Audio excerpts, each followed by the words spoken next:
Добрый день, друзья! Уже несколько человек подключилось к нашей трансляции. Мы на Сенной площади.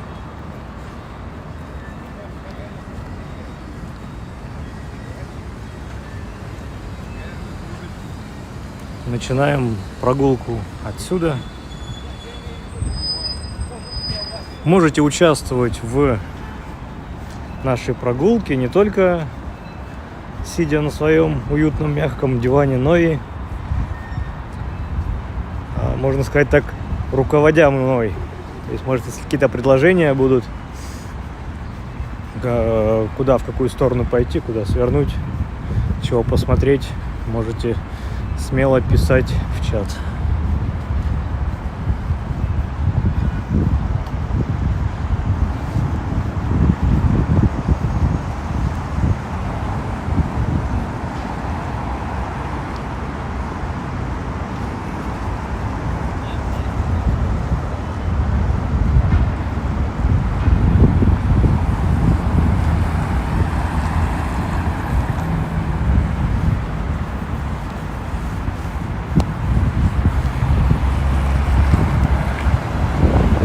Так, чисто для истории скажу, то сегодня 10 марта.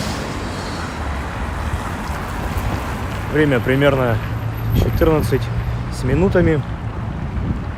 В Петербурге +1. Ощущается как -2.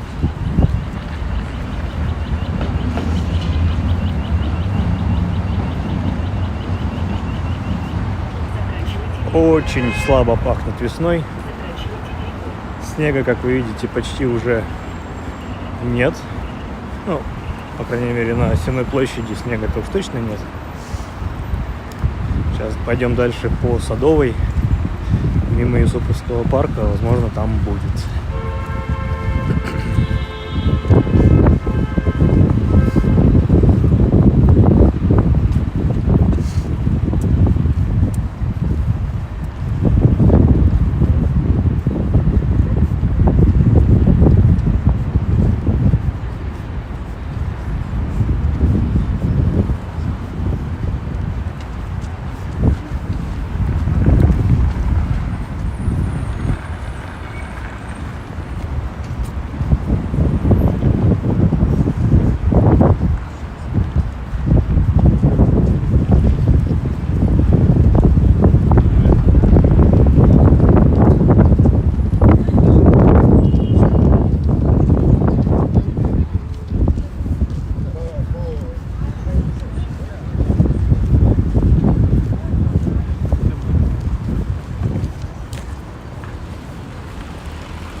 Так, для проверки, если кому-нибудь не будет сильно сложно, напишите что-нибудь в чат, проверить, отображается или нет.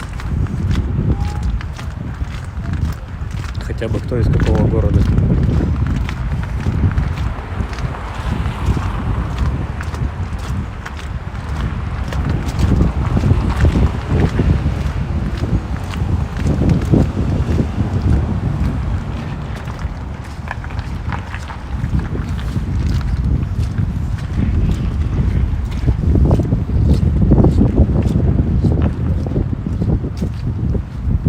Ну и вообще, слышно ли меня?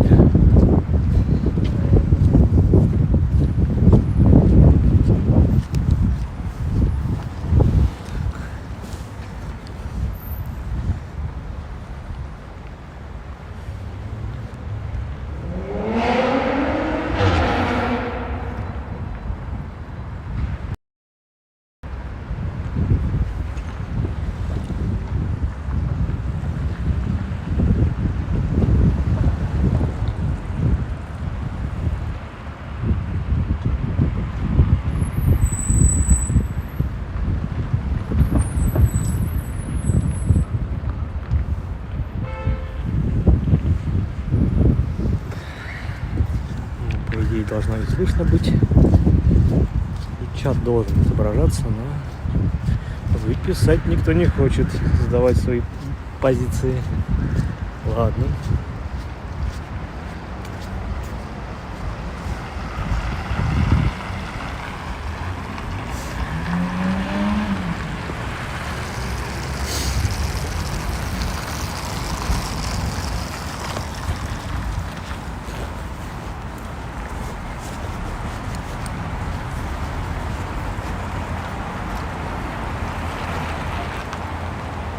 Вот, спасибо Козлова. Большое спасибо.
Новосибирск, привет!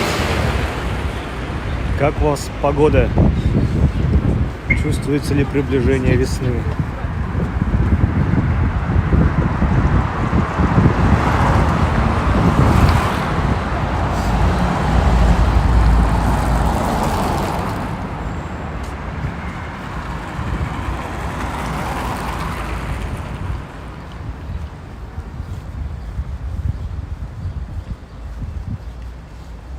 Прекрасная. +2. Слушайте, у вас даже теплее, чем у нас сейчас.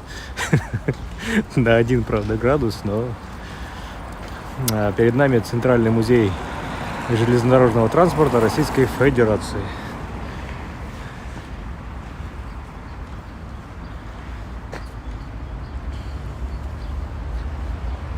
Собственно, как мы все понимаем,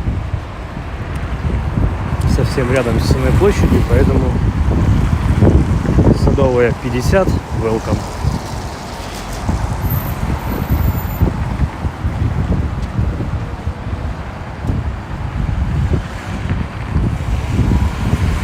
Слева у нас такой невзрачный, точнее даже абсолютно ужасно серый профлист, забор из профлиста. За ним с прошлого года реставрируют ограду Юсуповского парка. Ее, наверное, даже, может, сняли, увезли. Такая была красивая, чугуневая.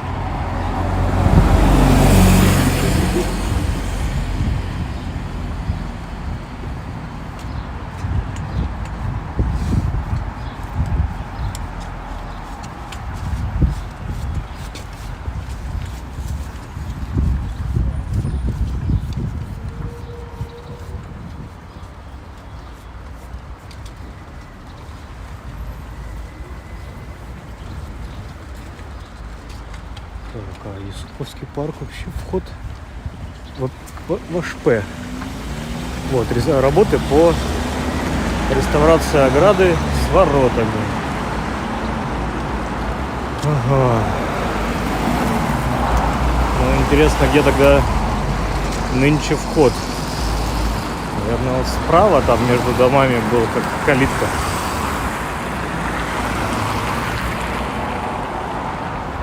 Даже интересно стало. Сейчас попробуем проникнуть.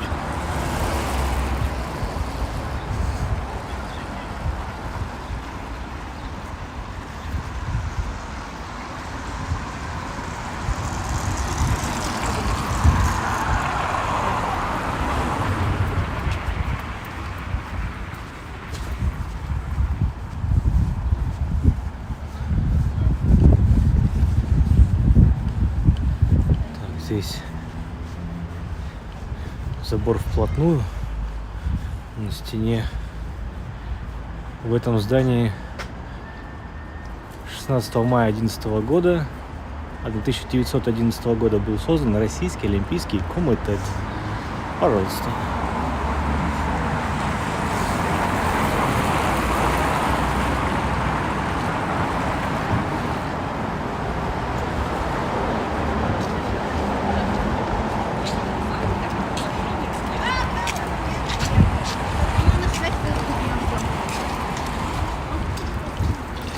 Так, вот здесь вот ограда в углу. Ну, не пройти.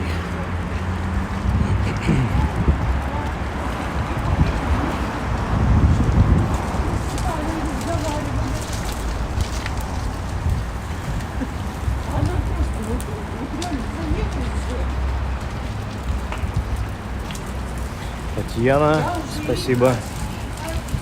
Принято.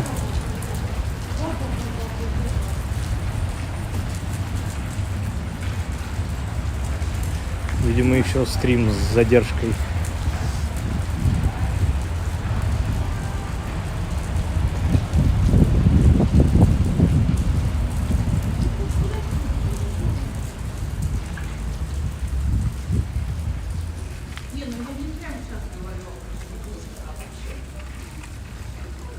Вот мы обходными окольными путями оказались таки в Юсуповском парке.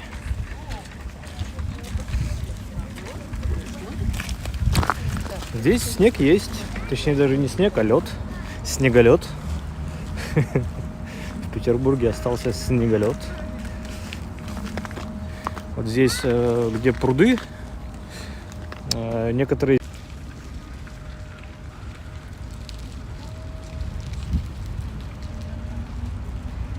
Так, я прошу прощения, тут мне почему-то залагала программка для стрима и вылетела. Тут я экстренно переподключился. Так вот, мы вот этот пруды Юсуповского парка, иногда организовываются на них каток для массового катания прямо на прудах. Ну, по парку гулять сегодня не будем, ибо еще не весна, еще даже почек-то как таковых нет. Главное, чтобы мы теперь знаем, как проникать в Юсуповский парк, ввиду того, что центральные ворота закрыты и вообще на реставрации. Все равно все ждете, всем надо.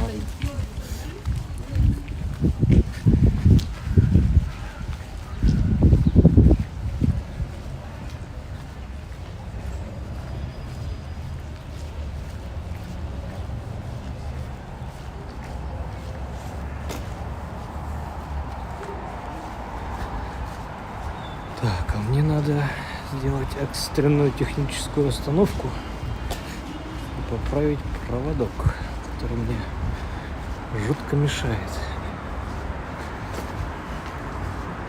А для этого надо найти какую-нибудь ловчонку.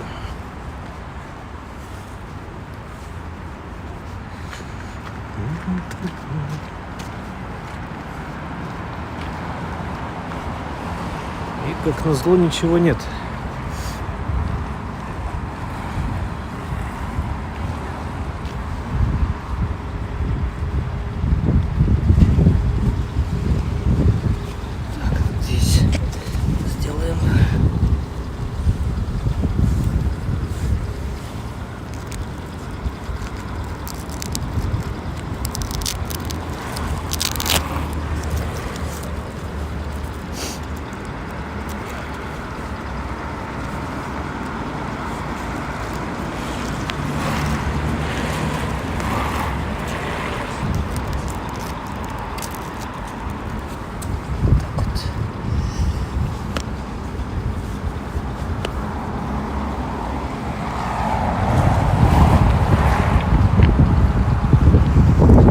Вновь включившийся,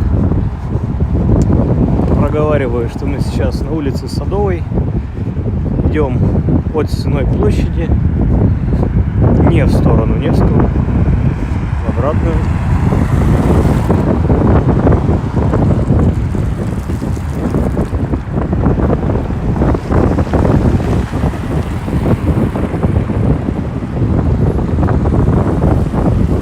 Небольшая афиша БКЗ Октябрьский.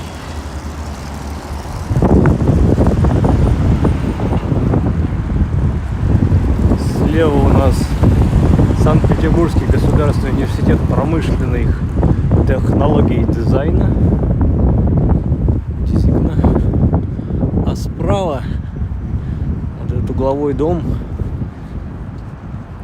В народе и по-простому иногда и о нем говорят, что дом с совами.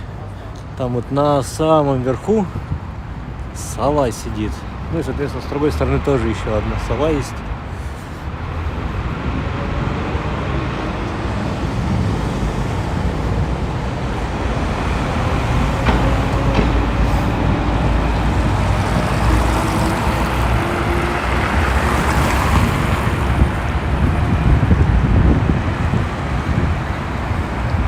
Перейдем дорогу. Попробуем зайти во двор этого дома и проверить, открыта ли лестница.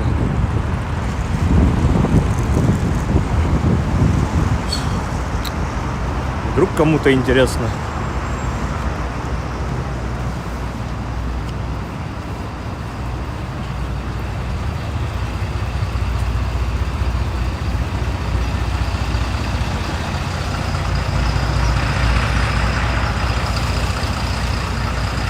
У нас как будто горизонт завален, нет?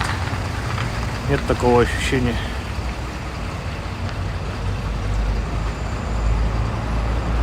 У меня есть, ну вот.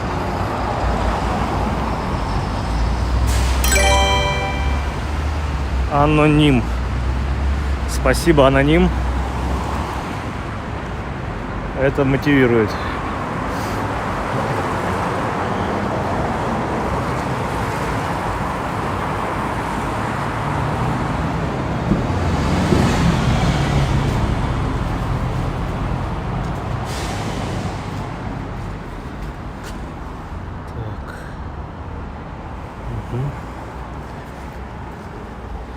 И вот такой вот интересный дворик.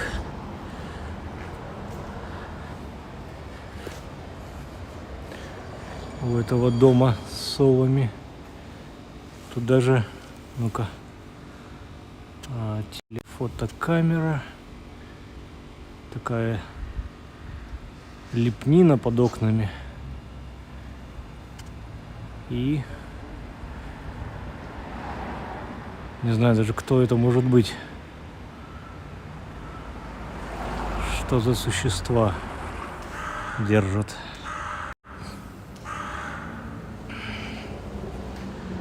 Эркер так вот нависает над землей.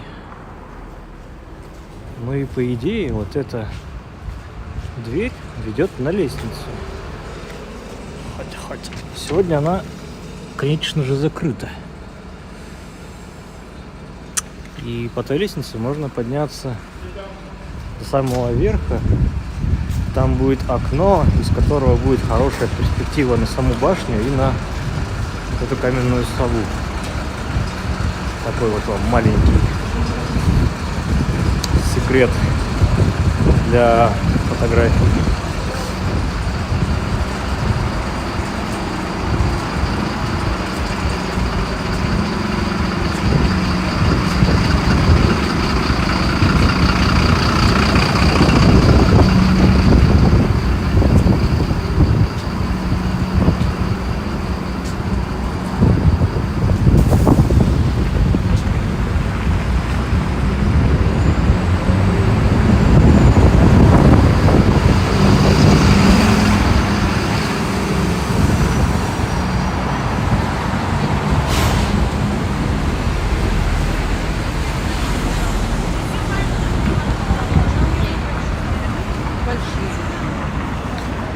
Пересекаем Вознесенский проспект. Направо у нас уходит одна из перспектив на шпиль Адмиралтейства. Не знаю, получится у нас увидеть или нет. Должно. Это так называемый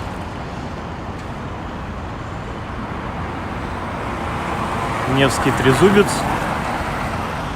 который состоит из самого Невского проспекта, улицы Гороховой и Вознесенского проспекта. Это все три улицы, которые уходят или начинаются от Адмиралтейства.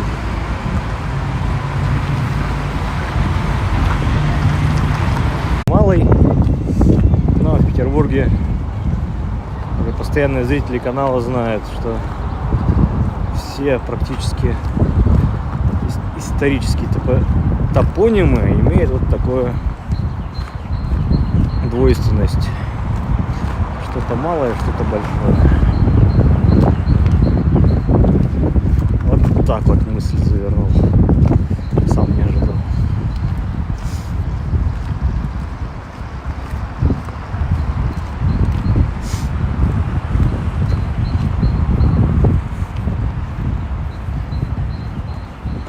До того, как в Кронштадте восстановили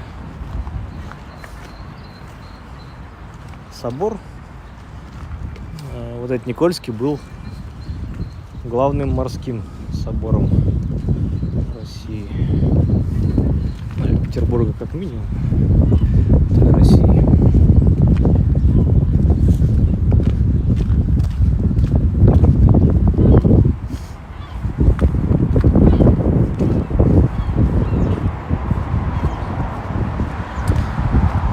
Здесь канал Грибоедов. Канал Грибоедова встречается и пересекает Крюков канал. И вот в этих апартаментах, хочу сказать, в этих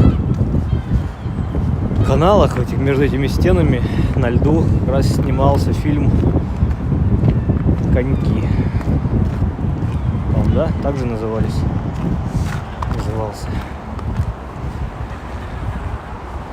О, тут опасненько. Лед. Нет, по льду мы не пойдем.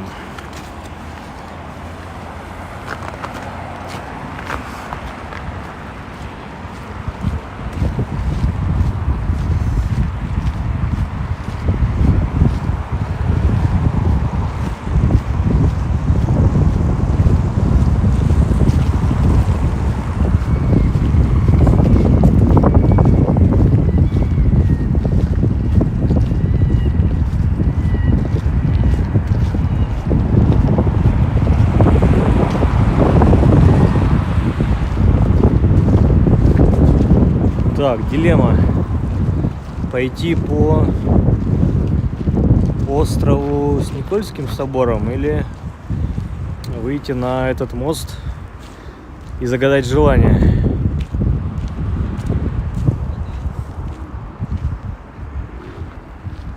Не то чтобы я призываю голосовать.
Так, подойти к собору. Тут надо найти калитку.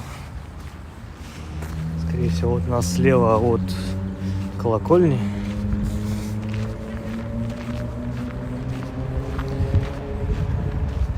Прочитаю табличку. Колокольня построена в 1756-58 годах. Архитектор Чевакинский. Памятник архитектуры 18 века.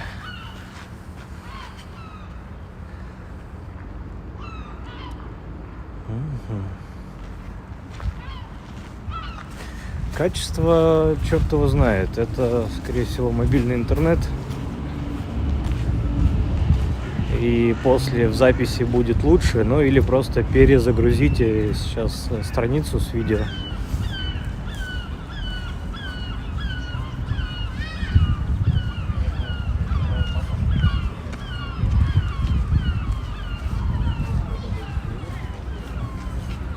Ох, наши любимые туристы из Китая.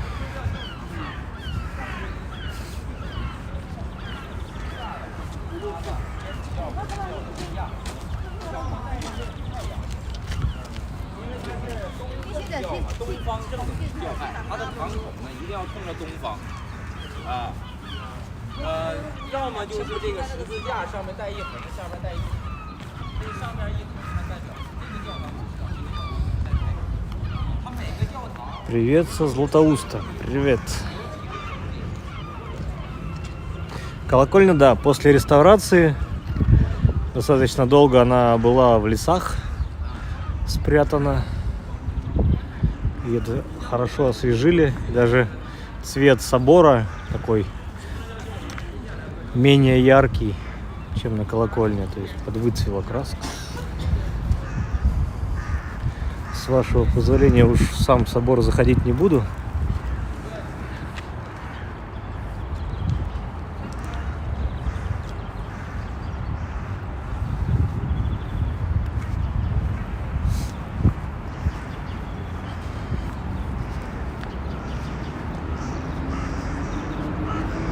Рустам, спасибо за обратную связь.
Вот у меня такой вопрос. Готовы ли вы... Точнее, давайте так. Сейчас посмотрим, что за стелла, а потом я спрошу.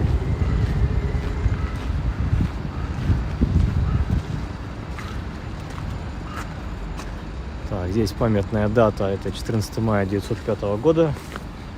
Скорее всего, это что у нас? Русско-японская война.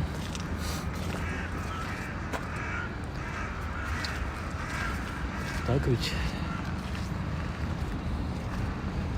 Так, героем броненосца император Александр III, гвардейский экипаж.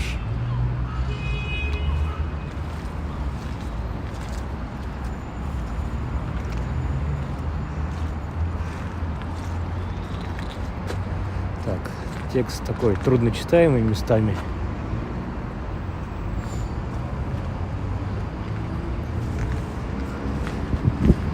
Так, хотел спросить, готовы ли вы к петербургским контрастам? Потому то, что я говорил, что есть открыточный Петербург и есть настоящий. Хотя хотя мне как-то в комментарии поправили, что и открыточный, и неоткрыточный, все это настоящий, конечно. Но открыточный — это одна сторона, один бок Петербурга. А есть еще неоткрыточный. Вот, и готовы ли вы... Так, здесь я не выйду. А нет, выйду. Готовы ли вы увидеть, надо ли показать, скажем так, фасад красоты и что скрывается за фасадом.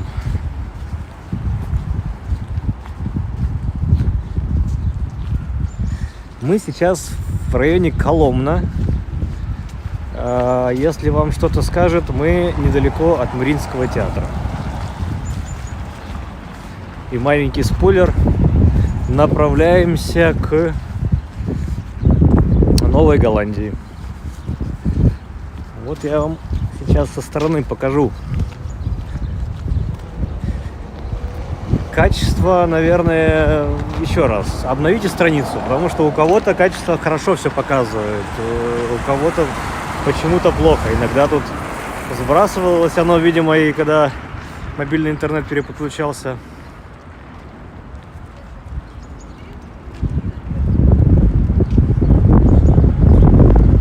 Вот у Рустама все хорошо. Так вот, этот у нас дом красивящий, да,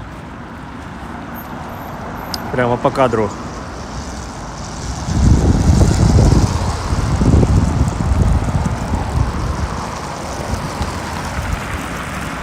В силу того, что здесь нет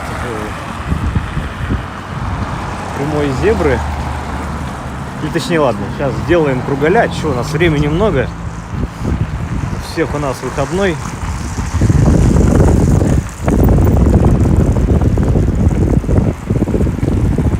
Нет, не так. Все не так. Я все переиграл. Идем. Видим фасад, видим внутренний дворик. Там вот этот двор Курденьер с такими атлантами, поддерживающими. Даже приблизим, давайте. Шпыньк.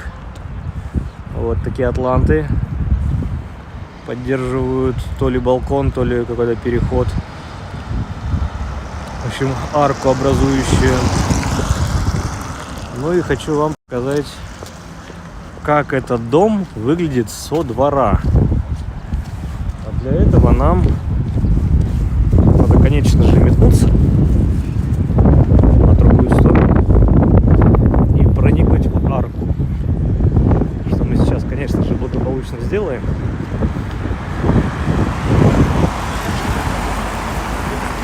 И для кого-то будет культурный шок. Кто-то, может быть, передумает ехать в Петербург. Нет, шучу.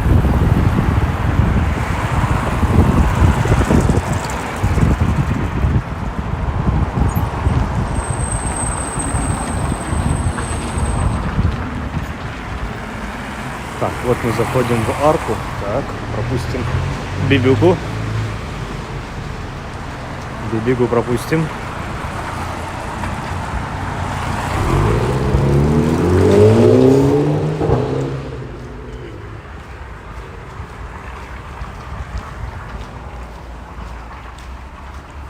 Ну и вот сам двор того дома.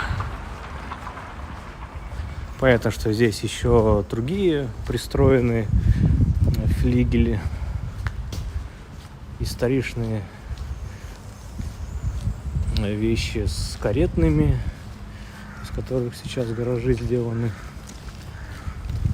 А некогда это реально были, ну или каретные, тележные, не знаю, ну в общем история с лошадьми. Здесь даже еще вот такая деревянная воротина осталась.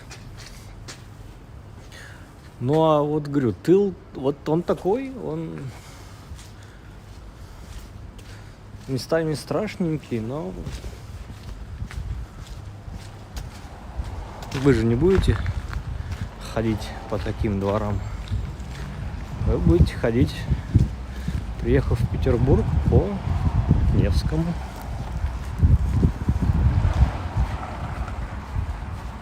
А задворки Невского можете посмотреть у меня. Я это сделаю за вас.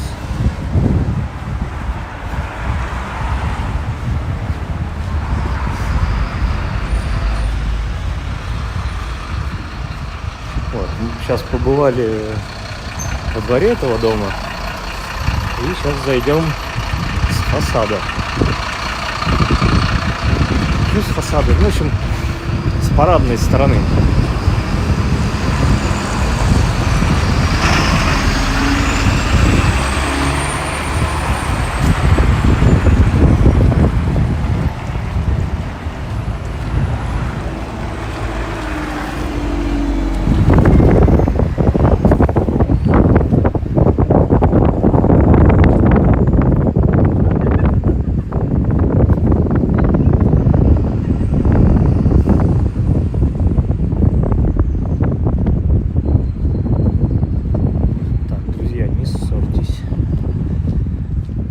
Доходный дом Веге, 1912 год, архитектор Овсянников при участии военного инженера Ставицкого. Кстати, что Овсянников, что Ставицкий строили дома в стиле уже, да и время такое, модерн, или его петербургская интерпретация под именем Северный модерн. А здесь какая-то такая, прям, как будто не классика, но в такой мрачном исполнении. Вот дом с часами. Сверяем часы.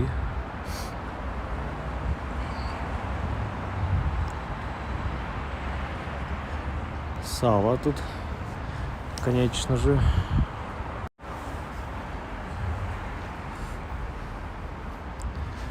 Ну и вот такой дворик. Обычно называется двор Курданьер. Или Курданьер. На французский манер. Своя арочка у них.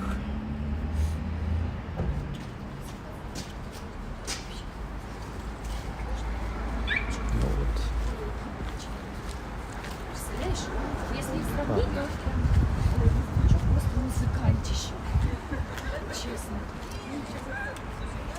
Да, да. А этот вот такой вот очень Это вы, конечно, Антонина, прям четко. Вот недавно запела. по жести. В принципе, да, если вы уезжаете с Московского, там можно близлежащие дворы перевернуть и, конечно же, без сожаления уехать из Петербурга, да?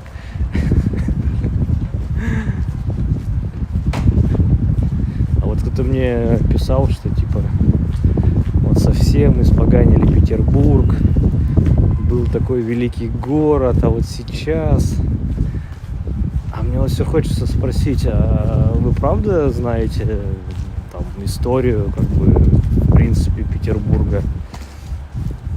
Великий-то он где был? И во дворцах, скорее всего, и не более. А тот же Невский, уже район площади Восстания, да, современная улица Восстания, площадь Восстания. Это же был такое немножко притоны, проститутки, кабаки. Не совсем было все красиво. И это, 100 лет назад, и 150 лет назад все это было. Это было, это не появилось сейчас. И от того, что у нас сейчас какой-нибудь коренной житель Петербурга, сильно выпивший, пляшет под музыку, исполняемую музыкантами уличными же, да ничего плохого. Он, по-моему, не вредит никому. Да, антисоциальный, но всегда был. Ничего страшного.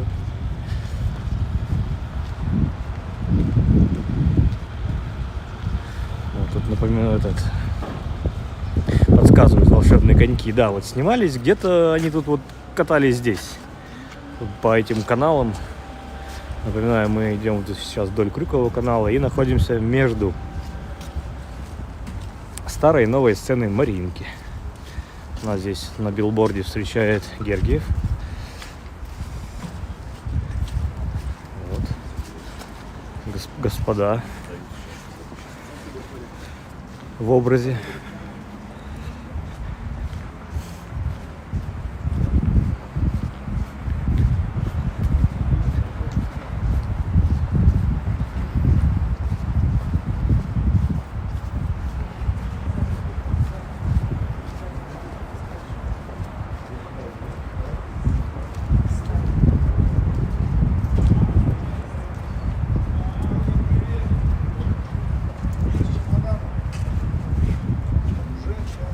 Анна, целиком и полностью вас поддерживаю.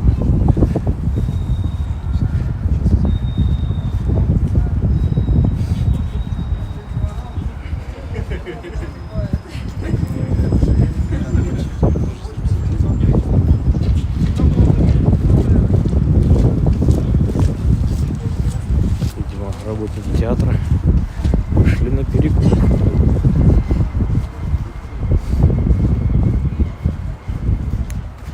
Вот зеленая — это старая Маринка. Мы сзади у нее. Ну и слева у нас все вот это вон. Это новое здание. Новая сцена. Здесь немножко вот эта встроечка осталась. Это, как вот здесь написано, фрагмент стены Литовского рынка. Воссоздан при строительстве новой сцены Мариинского театра. У кого есть желание, можете поставить на паузу и прочитать. А потом нас догонять. Так, мне надо здесь сейчас сообразить, как нам вырулить к Новой Голландии. А нет, все, вижу. Господи. Вот тут думать, идти прямо надо. Какое-то мероприятие. Вижу много людей внутри. Но там сейчас на входе массовость рамок. Вот этих вот металлоискателей. И даже забежать, кинуть взгляд, вот не дают. Безопасность.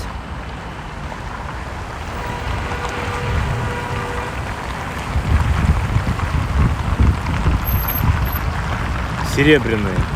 Волшебный, серебряный. Так, сколько еще вариантов будет?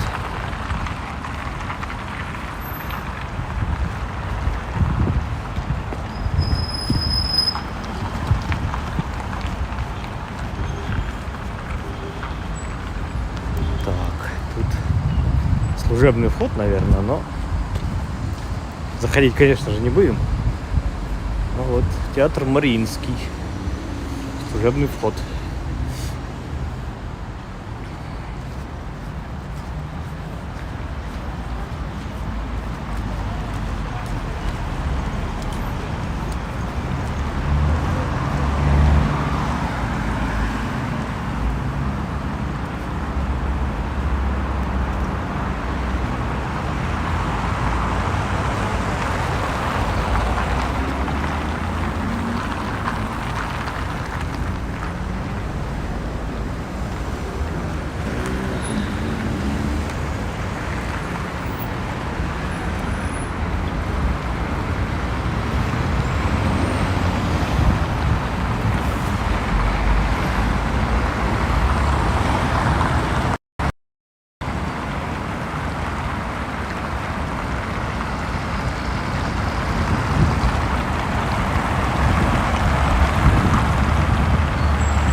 Пока ждем зеленого разрешающего света перехода, будем смотреть на Мариинку.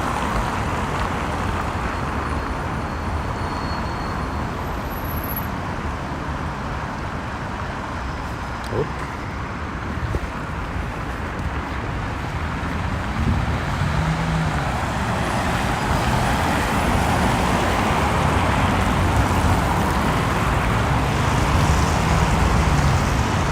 Сумного проспекта сейчас пойдем в сторонку, пойдем дальше вдоль канала.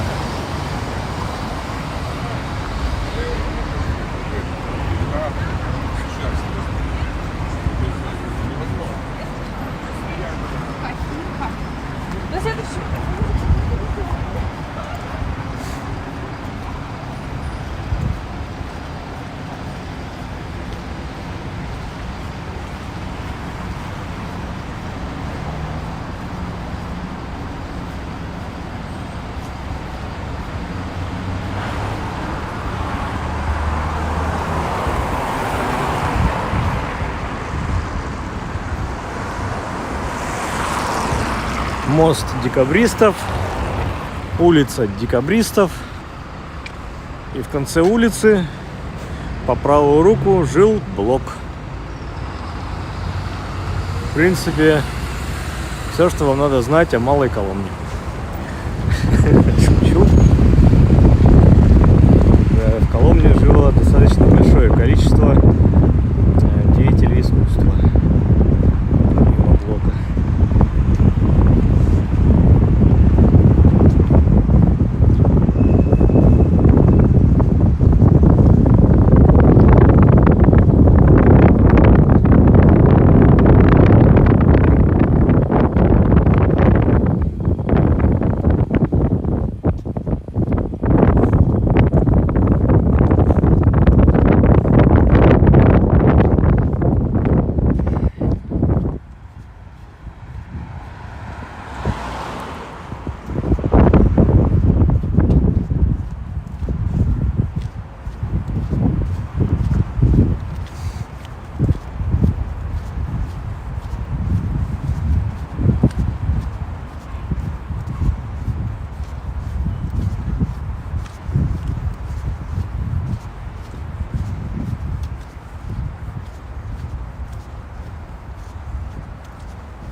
Ну, тоже за деревьями темно-кирпичная виднеется Новая Голландия. Это слева. Справа военно-морской музей.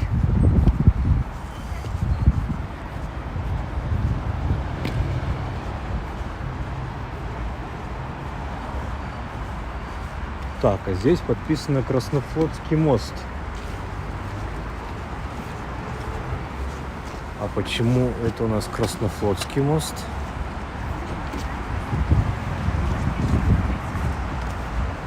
А куда у нас Поцелуев мост делся? Кто мне скажет?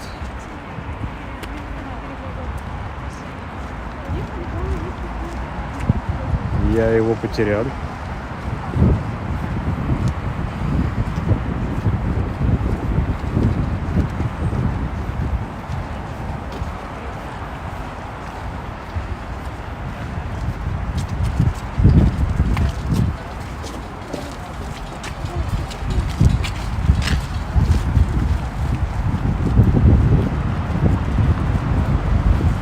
Дошли.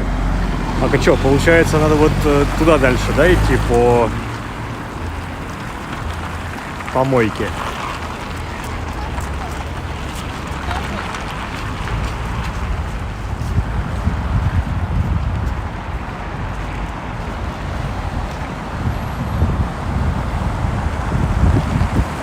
Назад.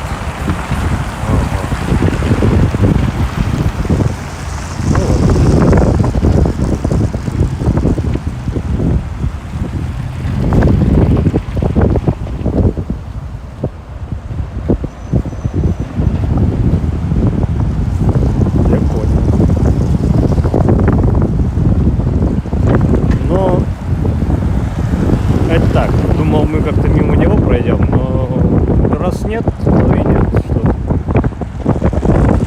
Нам сейчас Новая Голландия нужна. Хочу вам ее чуть-чуть показать. Сильно много рассказывать там не будем. Надеюсь.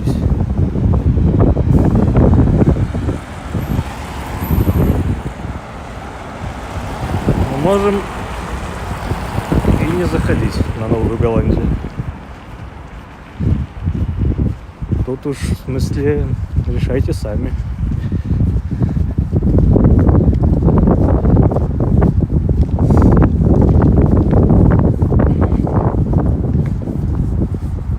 Как скажете, в общем.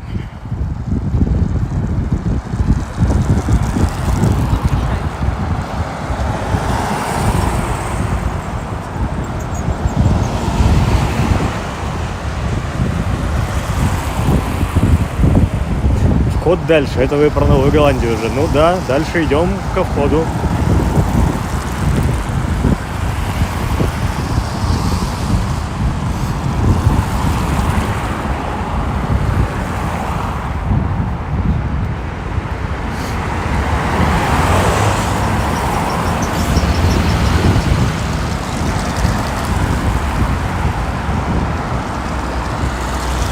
Справа еще раз скажу, у нас военно-морской музей. Если у вас есть дети, это просто, must have, надо туда сходить. Да и даже если у вас нет детей, или они уже сами по себе большие, все решают.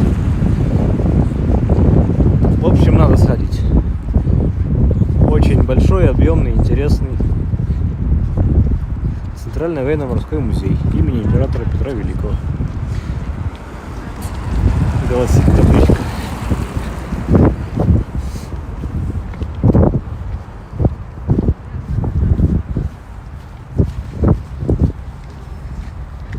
Анна, мы не ищем вход в Голландию. Мы искали Поцелуев мост. Все.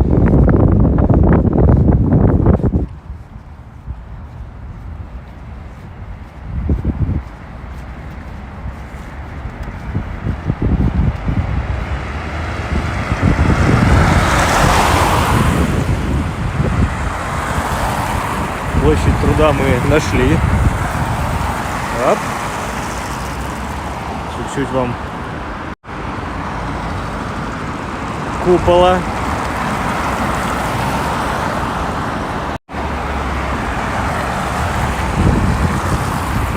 Да, спасибо, Анна.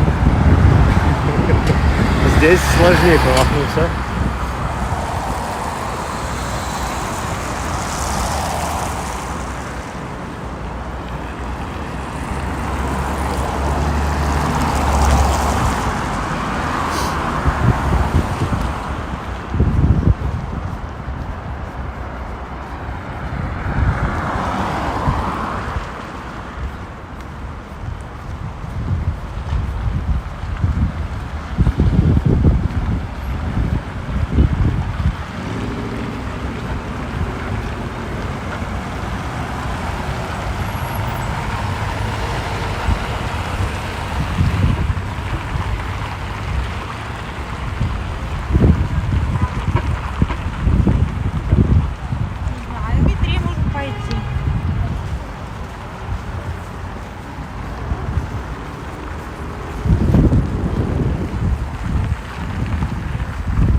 Так, думаю, сделаем маневр, зайдем не через этот мост, а через следующий. И выйдем уже через вот этот ближайший. Надеюсь, никто не против.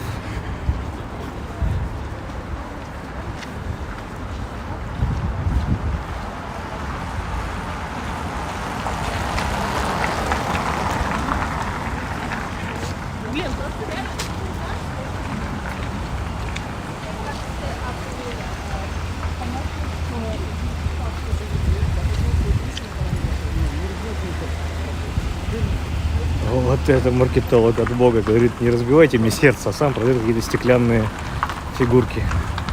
Не разбивайте, говорит, мне сердце.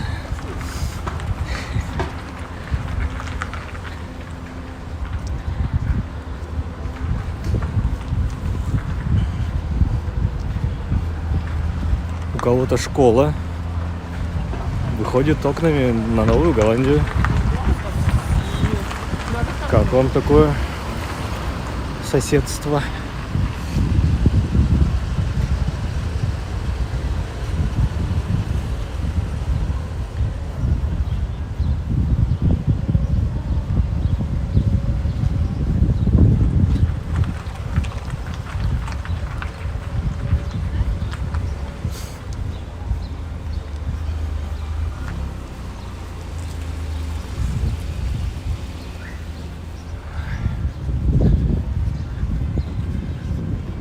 Вот свежие, отреставрированные здания выглядят шикардосно.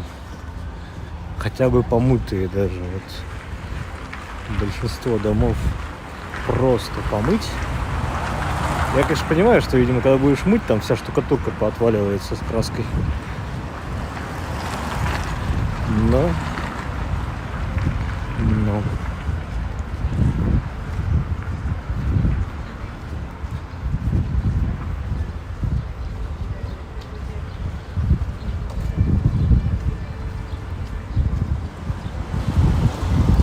Там я чего так немножко кругом обхожу. На Новой Голландии есть каток. На катке играет музыка. А так как мы стрим проводим на YouTube, YouTube эту музыку частенько детектирует как коммерческую и накладывает авторские права. Вот тут приходится или совсем ее вырезать потом, что-то придумывать.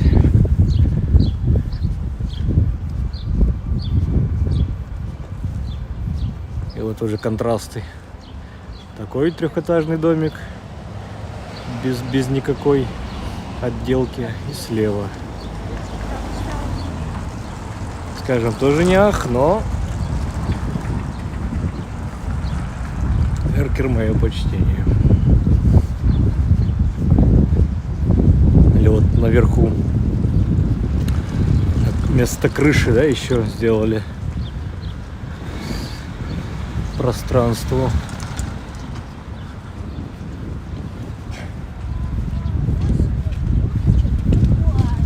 Сейчас будет весна.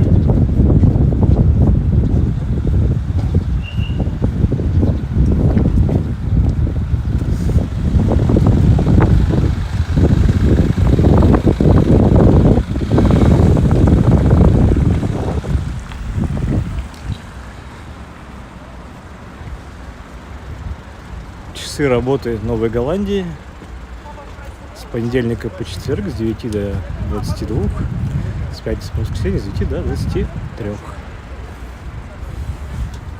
Я понимаю, по какой причине. Но мы, да. Пойдем, Равчик. Не будет папе. Тут женщину с собакой не пустили. Итак, указатели: кузня, детская площадка, туалет, дом 12.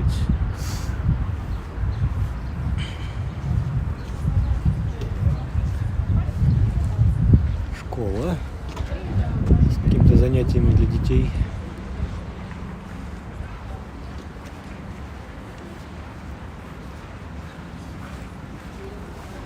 Ну и вот это знаменитое здание «Бутылка». И всем наверняка небезызвестная фраза «не лезть в бутылку». Да? Вот насколько это связано с этим зданием. Потому что здание «Бутылки» — это бывшая турма. Как-то было такое.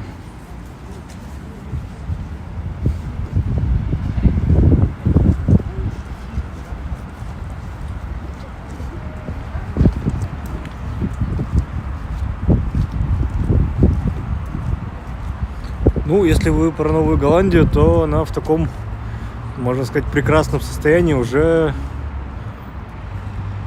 давненько. Может быть, вот как раз последние лет 10 ее приводят в чувство и хорошее состояние.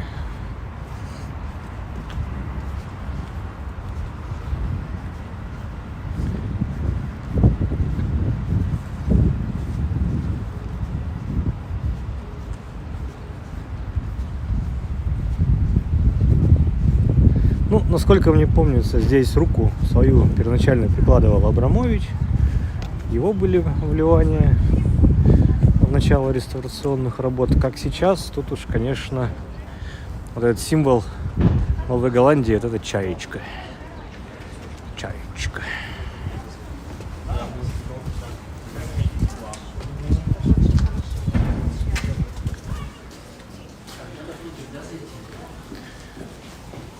Сейчас уже в Новой Голландии здесь, в здании Бутылки, первый этаж — это всевозможные едальни и питейные заведения. Второй этаж — это магазины. Книжные, шмотошные, всевозможные, как их, сувенирная продукция. А на третьем этаже снимают, арендуют всякие студии.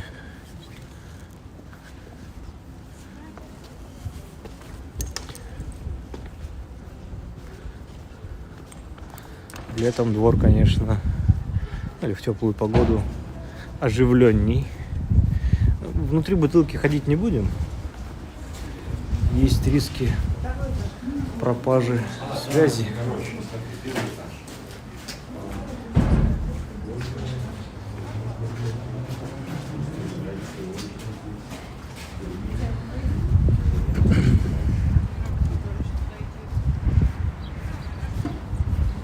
Анна, я уж не постесняюсь.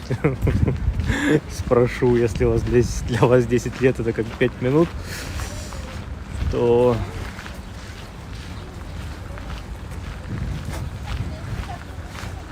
я постесняюсь.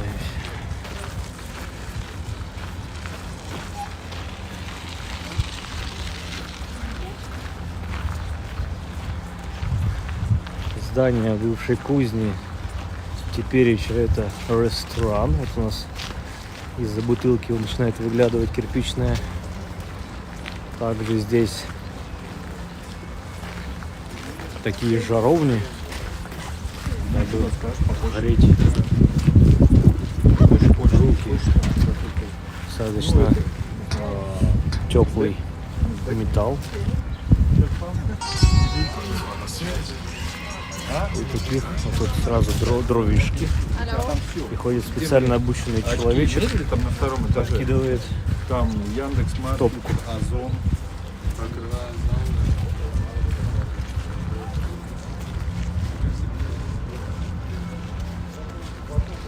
Анна, значит, вы можете, наверное, многое про старый Петербург нам поведать.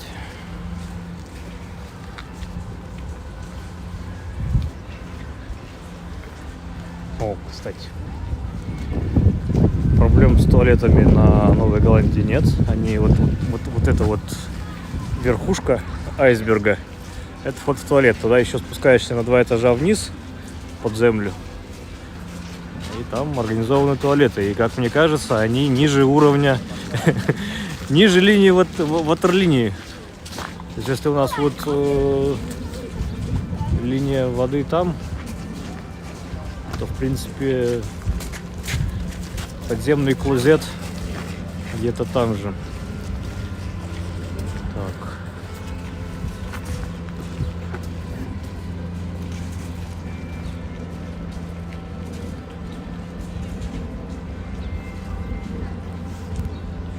Стабилизатор немножко чудит. Оп.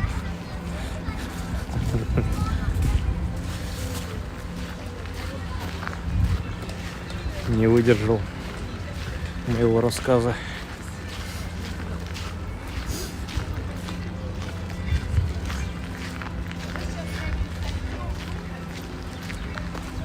Здесь группа экскурсий водят.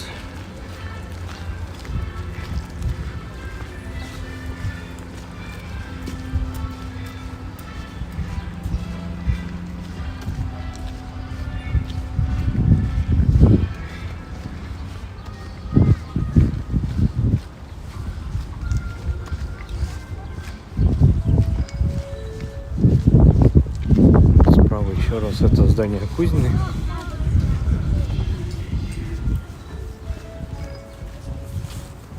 Тоже такие жаровни. Вместо столов. Можно отлично подышать дымом. На все легкие прям. Вот кузня, ресторан. Собственно. Летом здесь по дорожкам этим можно ходить. Сейчас, видимо, они уже, как и многие парки в Петербурге, закрываются на просушку.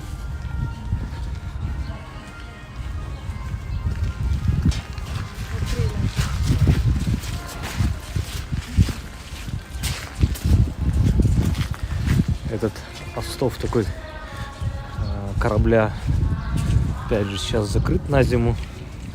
А так это тут место, где детвора может прям оторваться по полной во всех смыслах.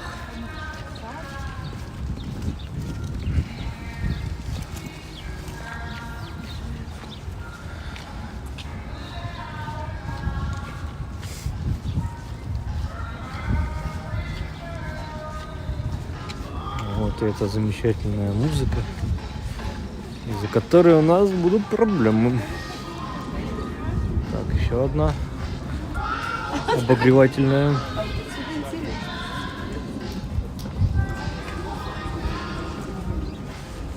Так, ладно.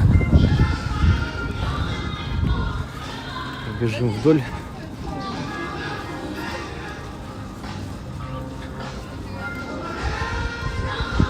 То есть еще вот те здания, они еще все закрыты и никаким образом не используются. А вот слева это уже по полной. Наверное, года 2 как их ввели в эксплуатацию.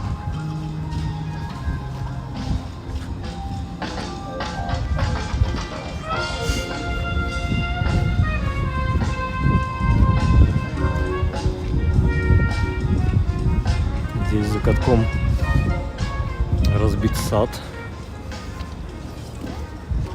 Весной здесь будут яблони цвести. Ну или что здесь?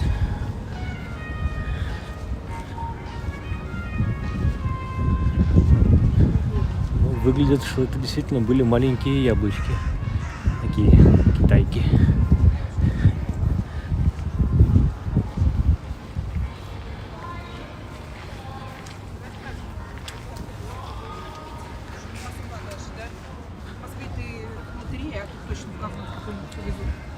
Скуратов. Кофе. Почему Скуратов? Зачем?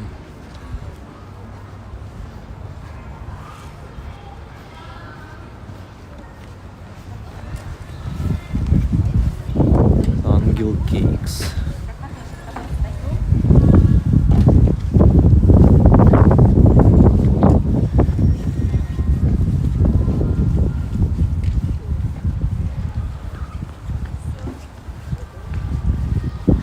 Красиво, чисто, как-то все структурировано.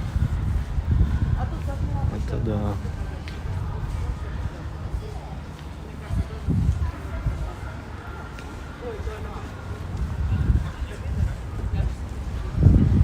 Давайте даже, может быть, рискну и зайду.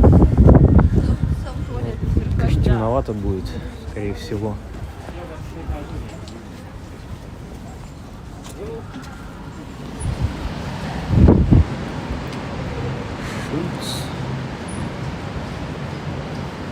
Второй этаж школы Цифергаус, третья галерея Цифергаус.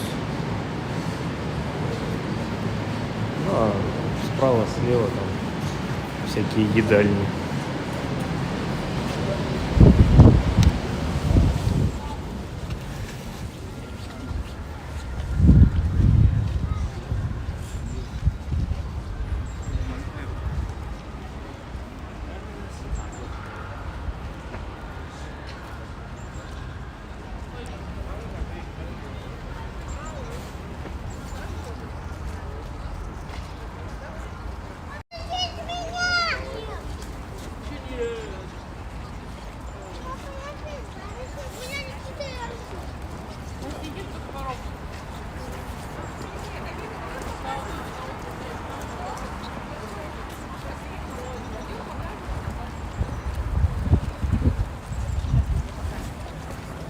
прокатить самокат, дай Мирчику обновить.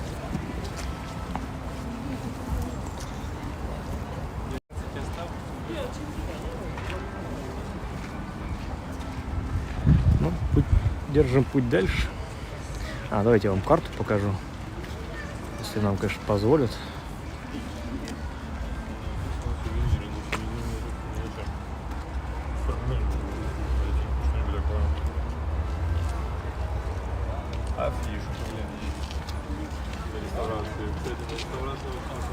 Каток, кстати, смотрите-ка, с 11 ноября по 10 марта. Сегодня последний день каток работает. Ничего себе, мы попали.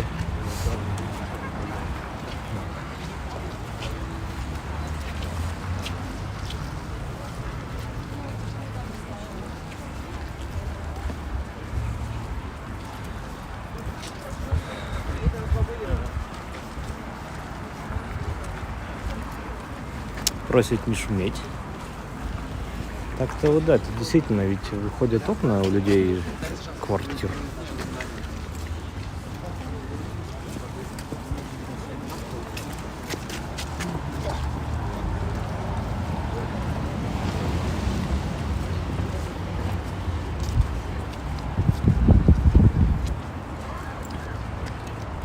Это район Коломна. Малая Коломна. Остров Новая Голландия. Площадь Труда. Рядом мост лейтенанта Шмидта.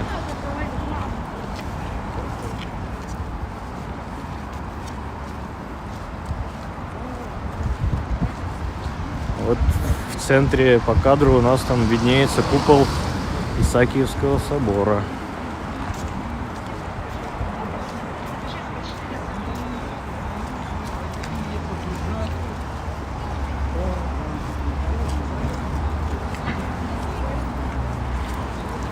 Какое-то сборище собачников.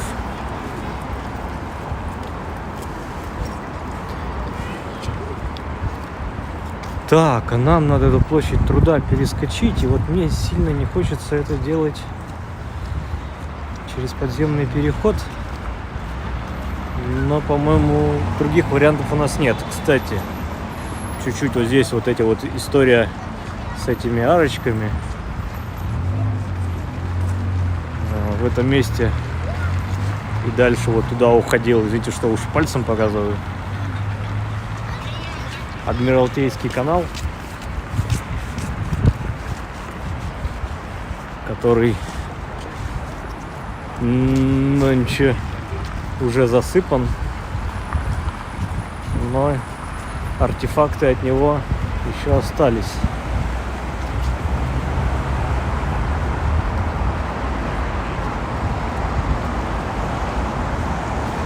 Так, все-таки придется нам через подземный скакнуть быстренько.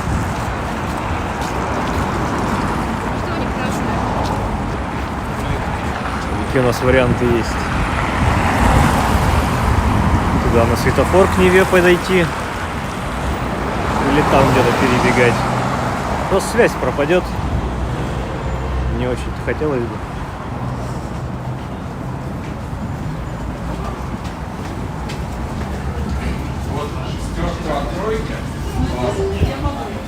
Ты серьезно? Они наоборот, они одинаковые.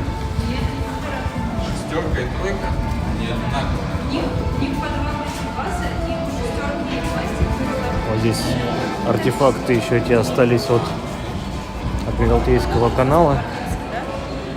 Ну и далее.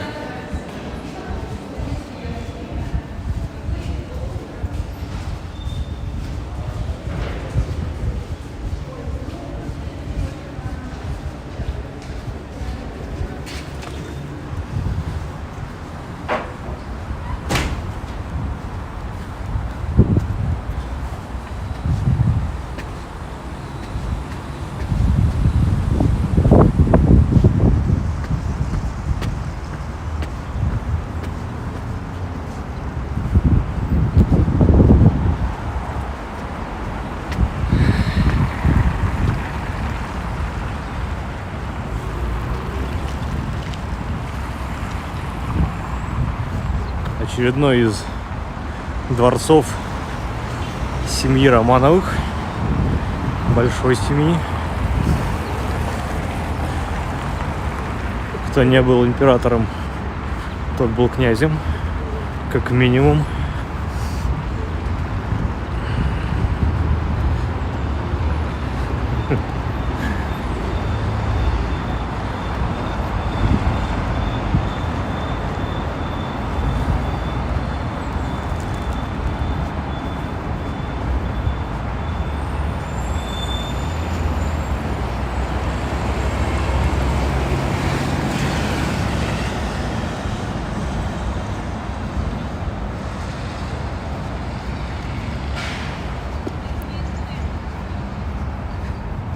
Пока мы сейчас идем по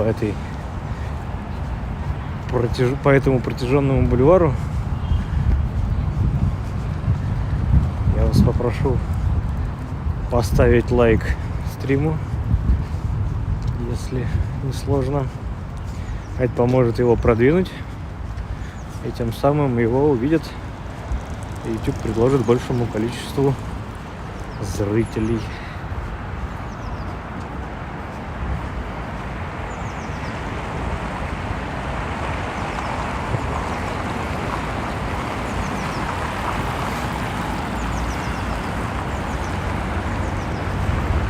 Меняем камеру. Оп. Всем привет.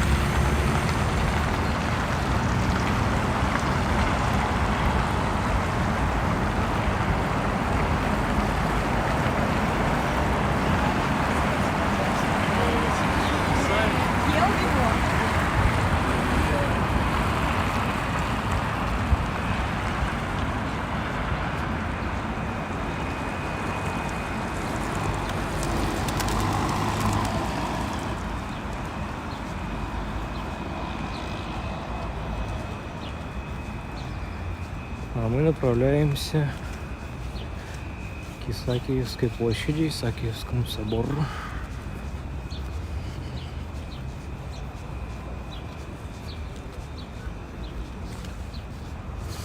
Справа у нас не реклама, но как есть, музей русской водки. Русская рюмочная №1 ресторан. Да. Также можете поддержать меня, наш канал, небольшим донатиком. Ссылки в описании и QR-код на экране.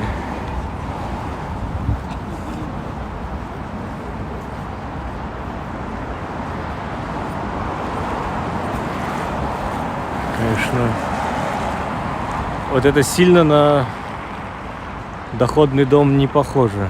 Прям дворец. Лувр прям.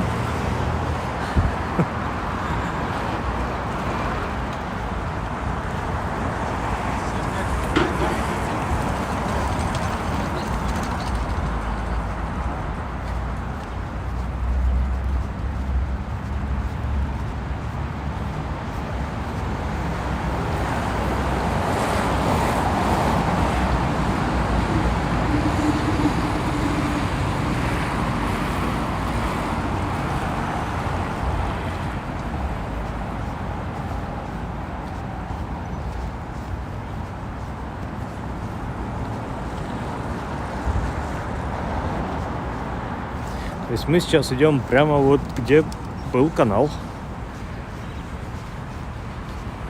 Слева, справа от канала была дорога. Ну а здесь канал связывал Адмиралтейство и остров Новая Голландия. Все еще петровская история. Все это было при Петре.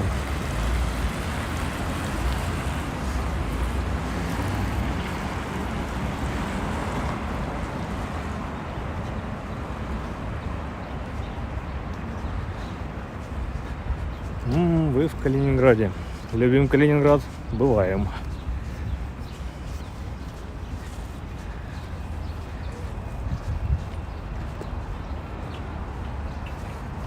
Ой, это бульвар. Сейчас. Я боюсь ошибиться с окончанием. Сейчас мы все прочитаем. Красногвардейский бульвар. Чтобы не соврать и чтобы мне кто-нибудь его в чем-нибудь не упрекнул.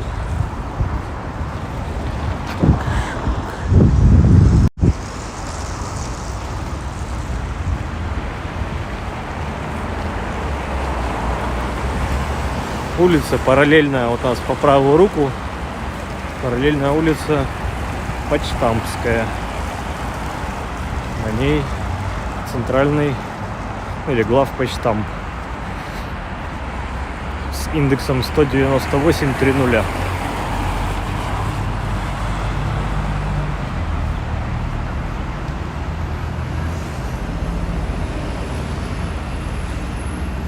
По правую руку белое от здания манежа,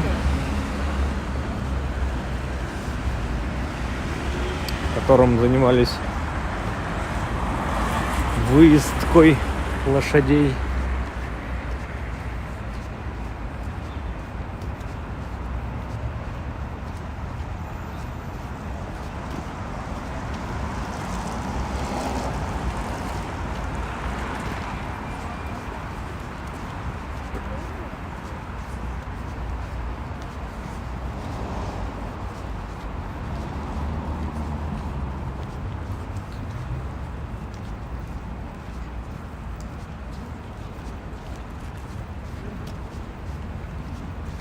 Сейчас это про манеж, это чаще выставочная история, то есть всякие выставки, экспозиции, форумы, все в манеже.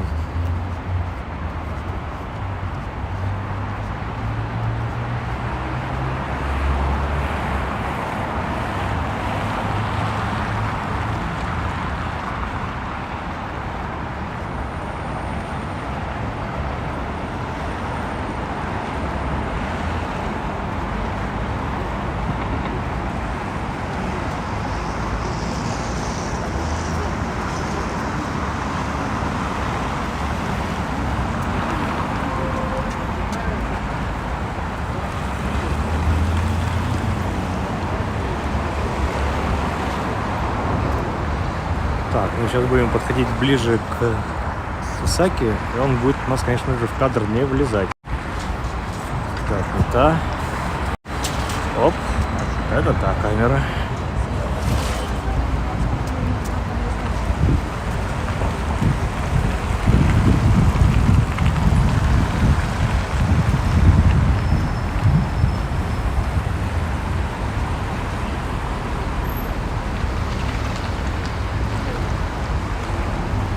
Тут такие очень сильно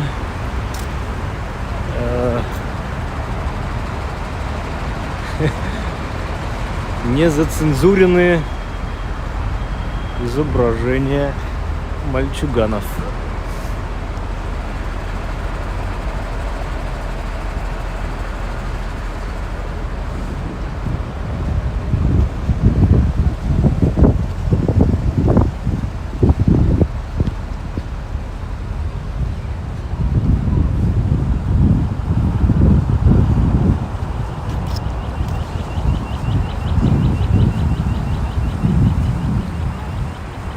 Так, черт, там мы не успеем перебежать, будем стоять.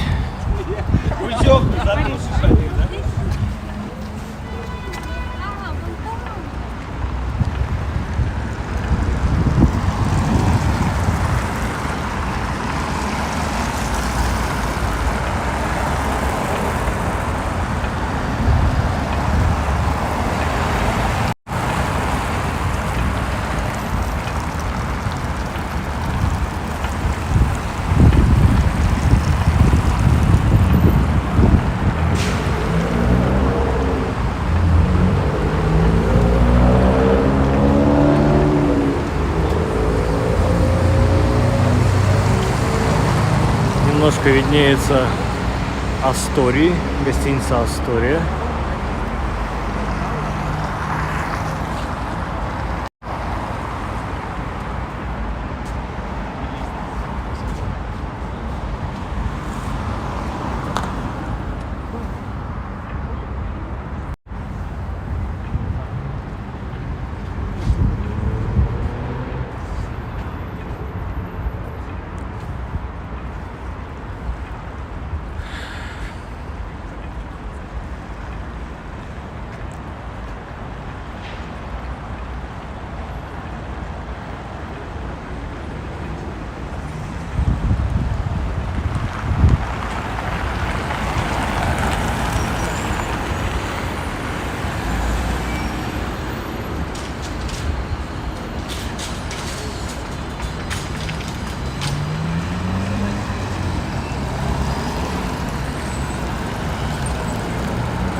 Всех вызывает недоумение и недоверие, что эти колонны, во-первых, сделаны человеческой рукой, а во-вторых, этой же рукой подняты и поставлены. Ну и, конечно же, всех неверующих в историю смущает величина данных ворот. Мол, а зачем это было делать такие высокие? Не для великанов ли?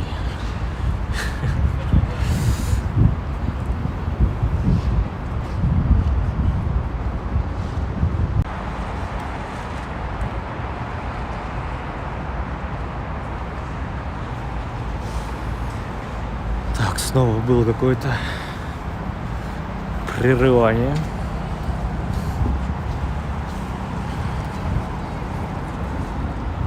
Ну и ступени. Абсолютно не под человеческий шаг.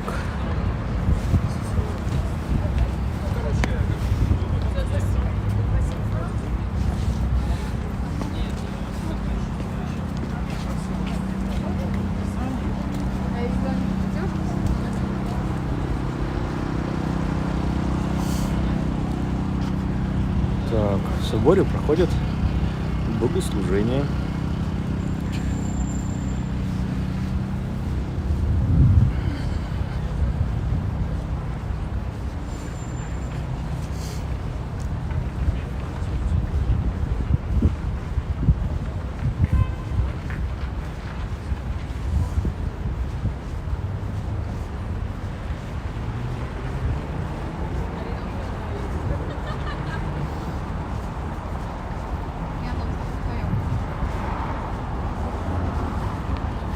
Парковка карет.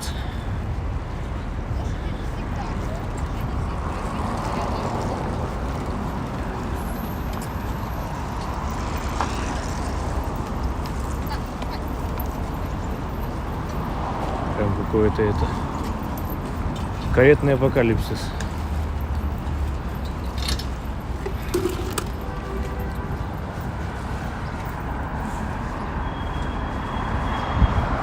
А запах я вам доложу. Ох.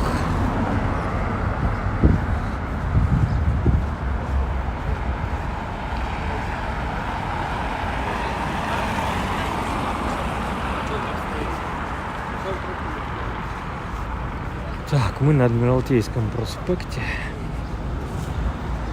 Переходим. Вот ватер-клозет от водоканала. Докладываю, бесплатные. Пользуемся. Видите,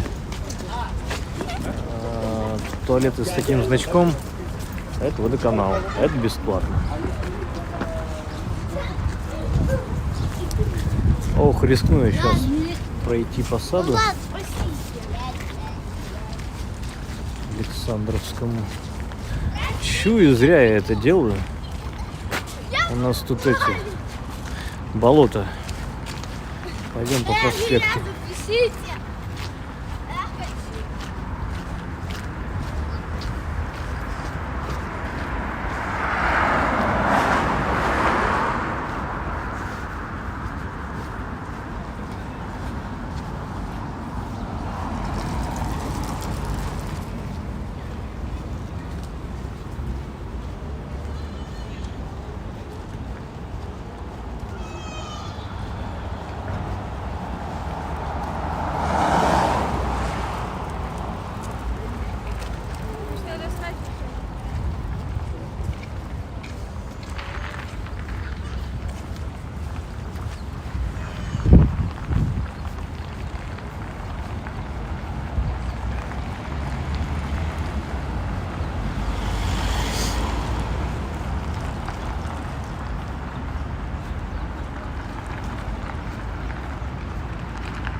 Некогда на месте этого сада была реальная площадь, выложенная,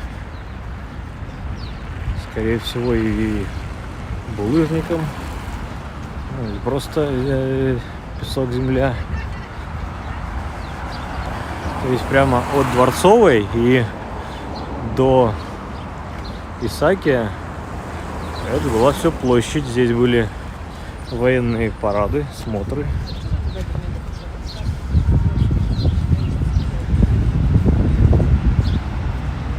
Так что этим деревьям, можно сказать,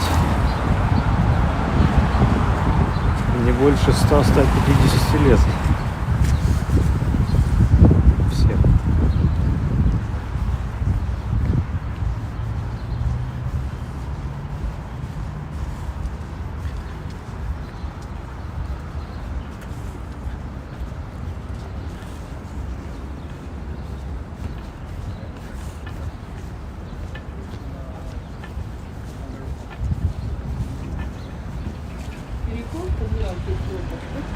Так, направо улица Гороховая.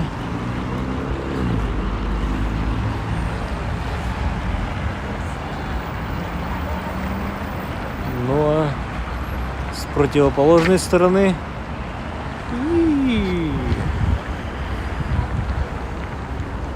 главный шпиль Адмиралтейства с корабликом в виде флюгера. Потому что у нас сегодня так ветер дует, что мы кораблик-то и не увидим. Ну, с моста увидим. Пойдем на Дворцовый мост и посмотрим на кораблик.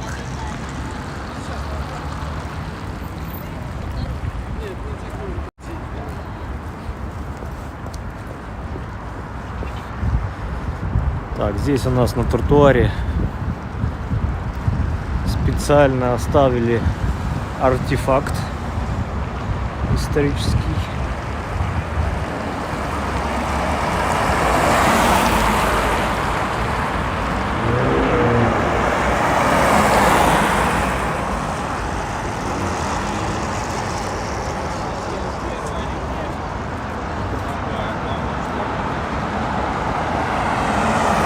Вот и железная дорога уходила через Дворцовую, уходила на Дворцовый мост, через Неву на Васильевский остров и до 8-й линии. ходил первый трамвайчик. Можно сказать, мы идем сейчас его путем.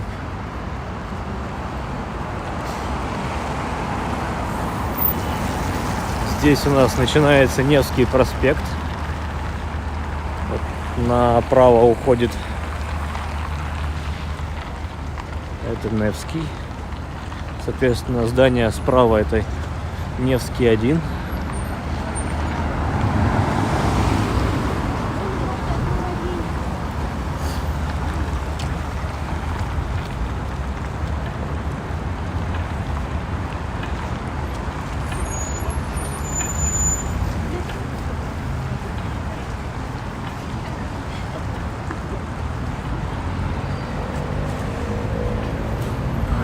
Не знаю, мы дворцовый этот восстание это сможем как-нибудь разглядеть.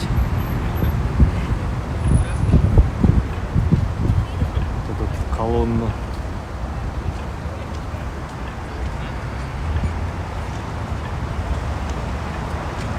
Ну, чуть-чуть виднеется, кстати. Да.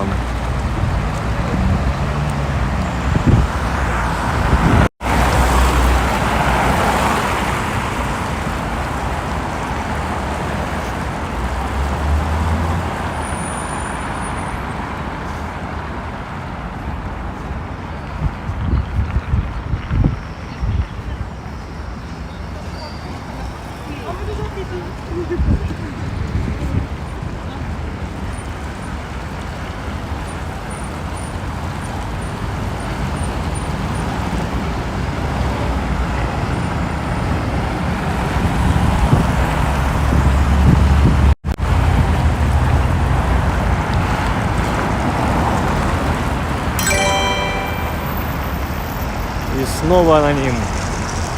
Спасибо большое.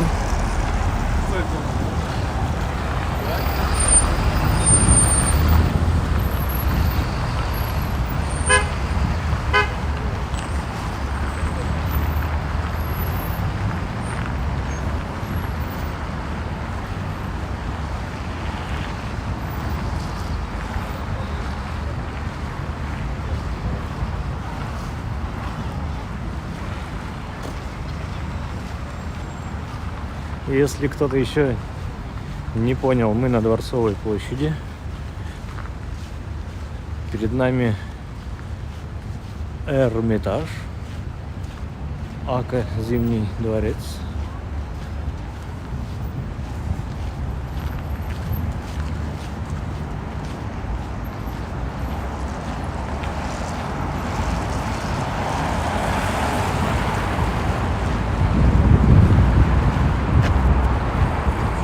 Александровский сад.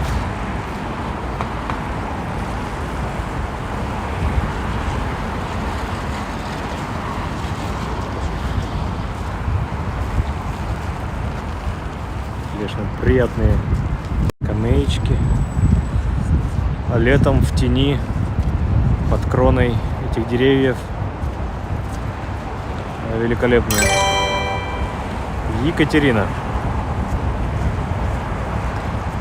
Спасибо за стрим. Не первый раз с вами гуляю по родному городу. Спасибо вам.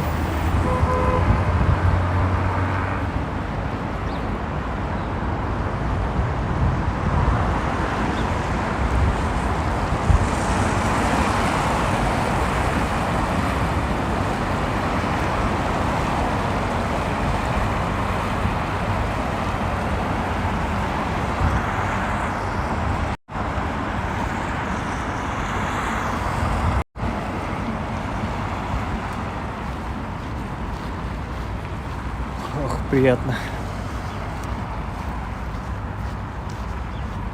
Пойдемте дойдем до Васильевского острова.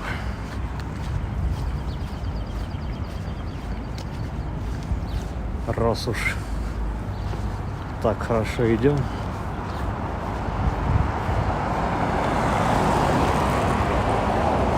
И раз уж вы ничего не предлагаете, буду придумывать сам.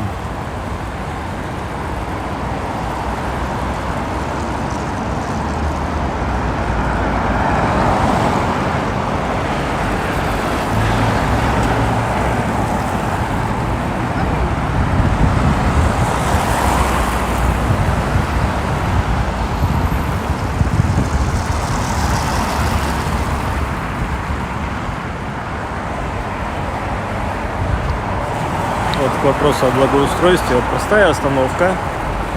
На каждой остановке есть карта района.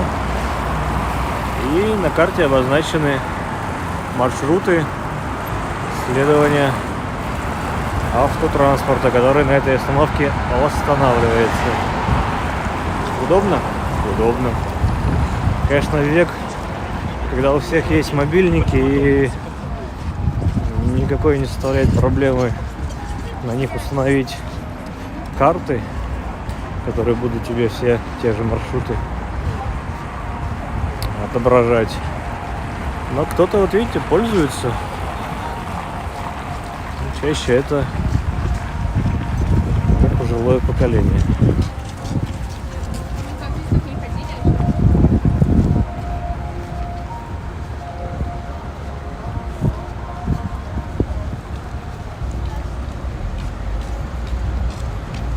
Екатерина, спасибо.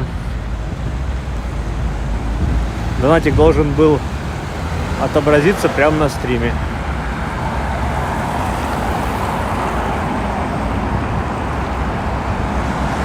Я его просто прочитать весь не успел.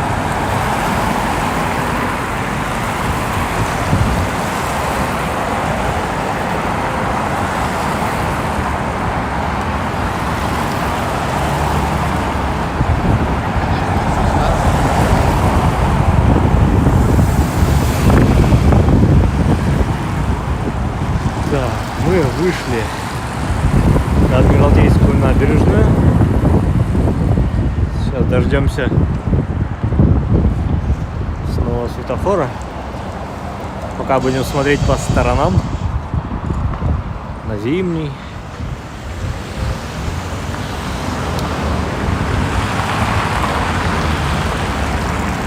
Что-то здесь поснимали, поубирали, а здесь же была какая-то церквушка. Вход был в нее. Странно. Ну да, была, но...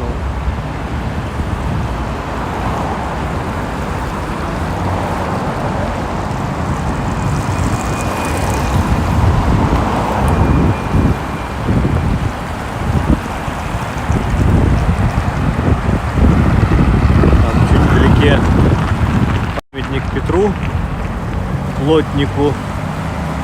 Петру Плотнику. Сейчас наведусь, где не вижу, потерял.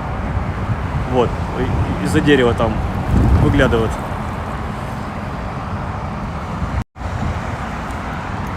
Вот зеленый.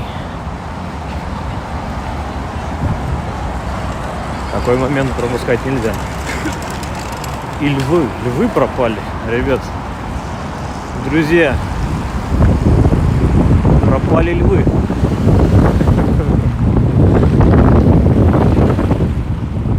Здесь, на этих постаментах, что вот слева и справа, были львы.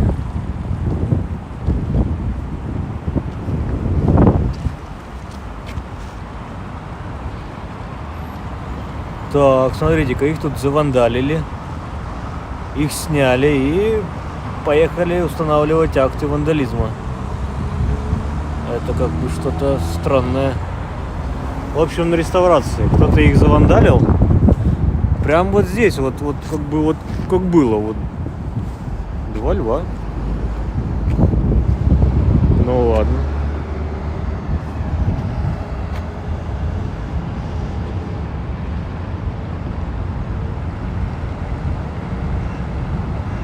До домика Петра Первого. Но это по Дворцовой набережной вы имеете в виду?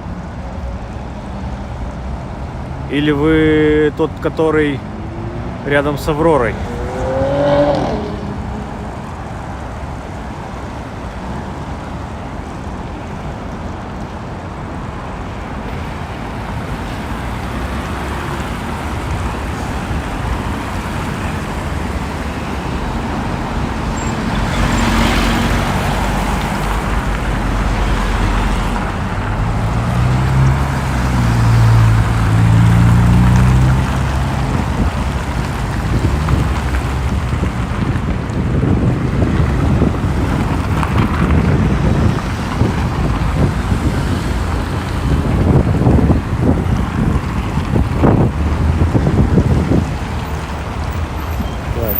Сейчас немножко приземлю временно.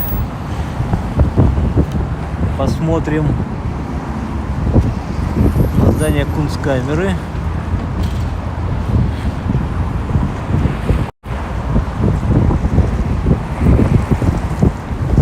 Ай. Ай.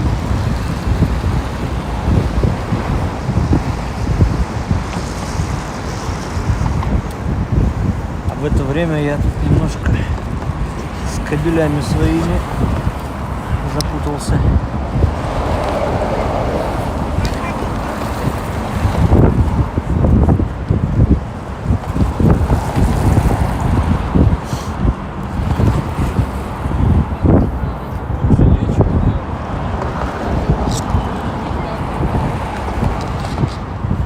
Техническая такая пауза у нас, извиняюсь.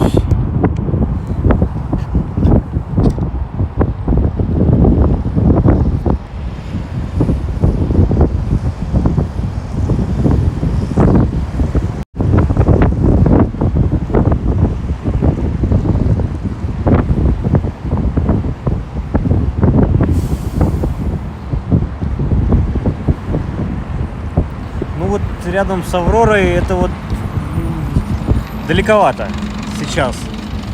В принципе-то мы дойти можем, но у нас по пути это надо идти по Неве. Здесь ветрено и прохладно.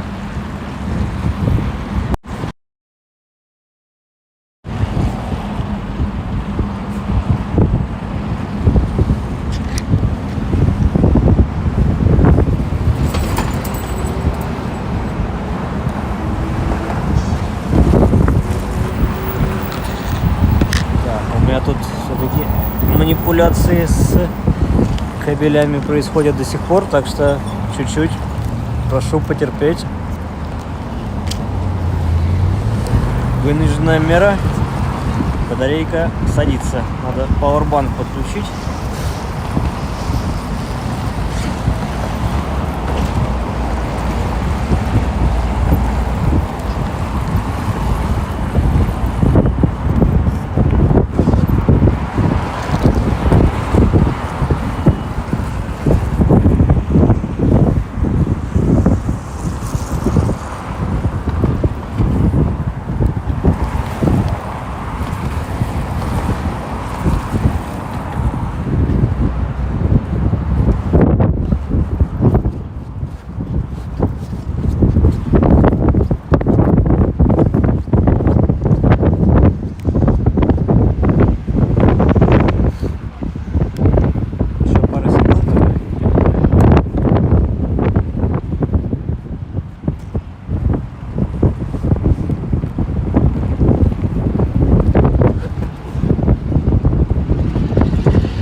Камера у меня телефон.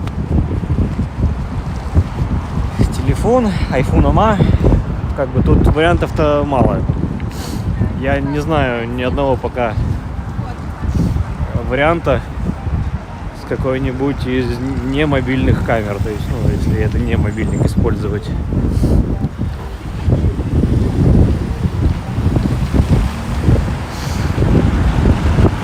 Вообще для стримов в принципе подойдет любой телефон с любой камерой, потому что YouTube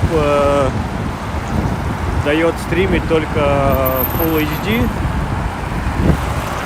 не 4K. И в принципе видосы, что 30 кадров в секунду, что 60 кадров в секунду, выглядят на стримах плюс-минус одинаково. Мы идем по Дворцовому мосту. Справа у нас Дворцовая набережная, Зимний дворец, Троицкий мост там виднеется вдалеке.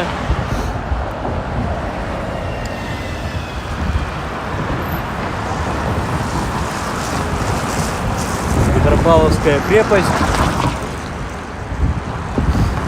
Все-таки мы сегодня туда не пойдем.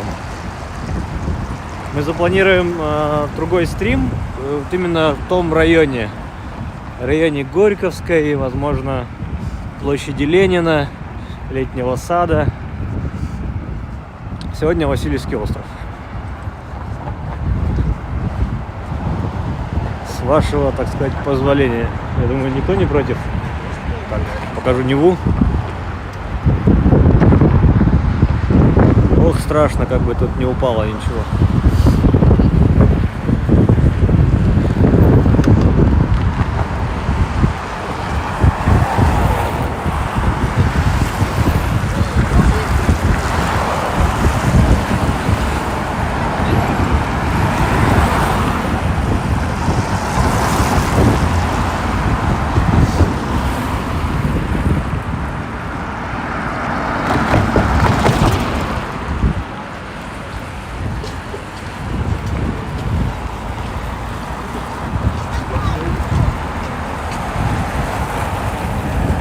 Вот, кстати, сейчас посмотрим на биржу, здание биржи. Зимой она в Новый год была под лесами. Сейчас вот я смотрю, лесов нет.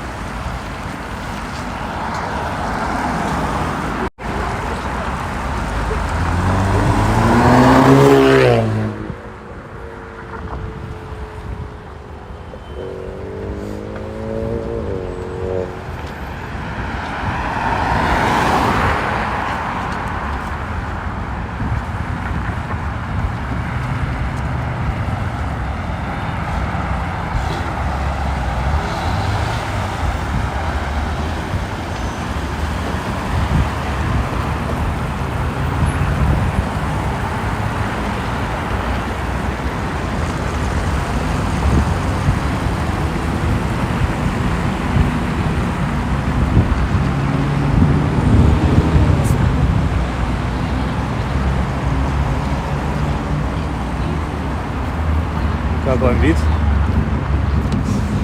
А он шикарный. У нас зеленый, нам бежать.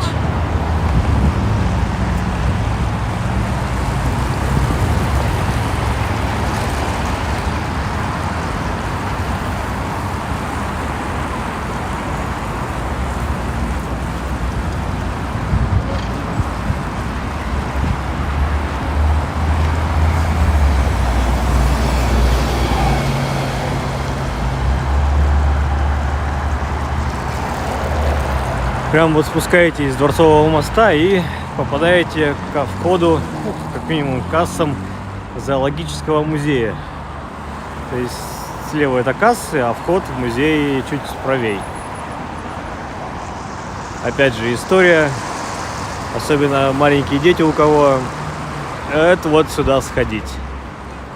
Это прям да. Зеленый. Работает с 11 до 19 каждый день.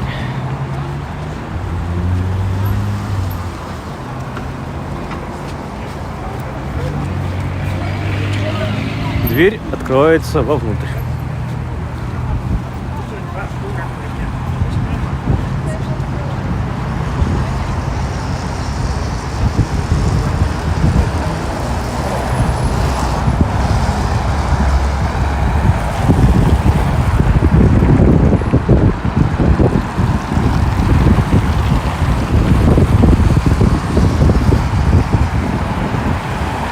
Еще раз растральная колонна, раз.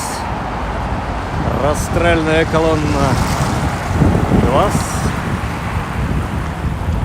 И биржа. Конечно же, все еще за забором, все еще в лесах. И вы посмотрите, там даже у кого-то что-то топится, как будто камын на угле.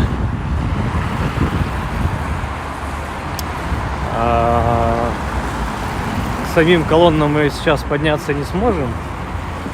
Но хотя бы сейчас со стороны посмотрим, как оно выглядит. Саша Пугачева, привет всем.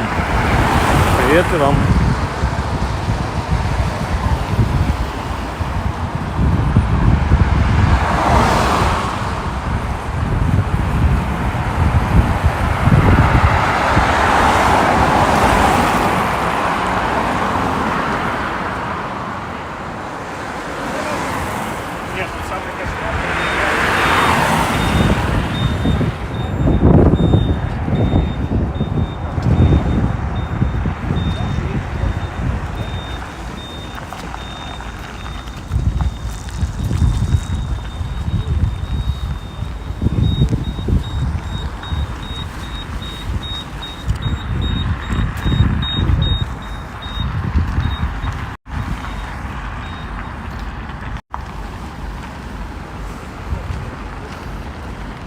все дорожки. Вот в таком вот состоянии. Ну а мы смотрим, как отреставрировали нашу биржу. Конечно, была в очень таком сильном плачевном состоянии. Все колонны, вся штукатурка отваливалась. Потолки, фасады, такое. Увядающий цветок был.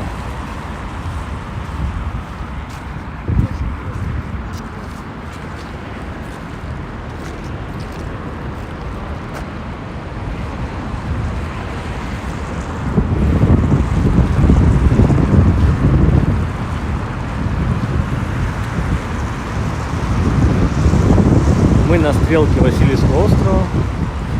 Здесь Нева разделяется на два потока, тем самым образуя большую и малую Неву.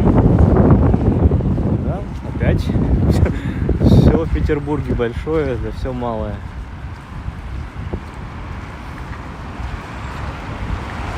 Но в Питере пошли дальше. Они не только Неву на большую и малую поделили, они еще Неву поделили на Невку.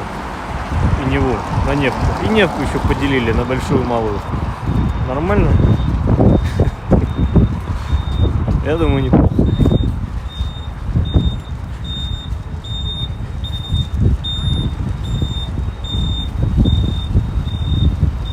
Все там у них везде греческие боги.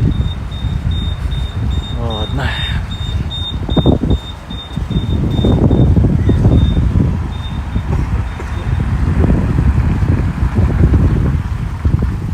А вот вы говорите, да? Россия православная, туда-сюда, ну только да. Чего все в Петербурге в греческую тему-то уходило?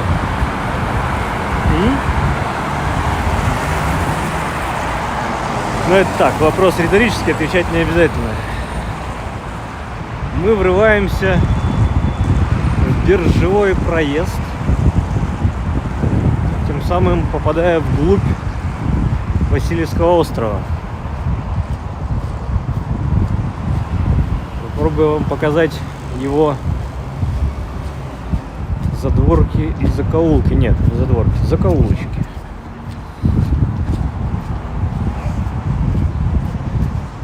Опять же, будучи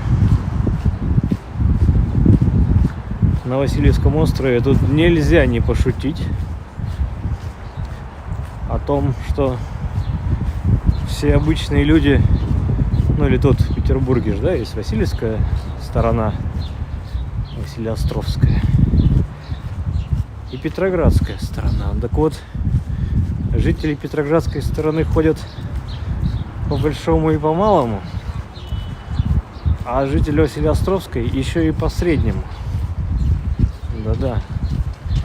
Речь, как вы догадались, о проспектах.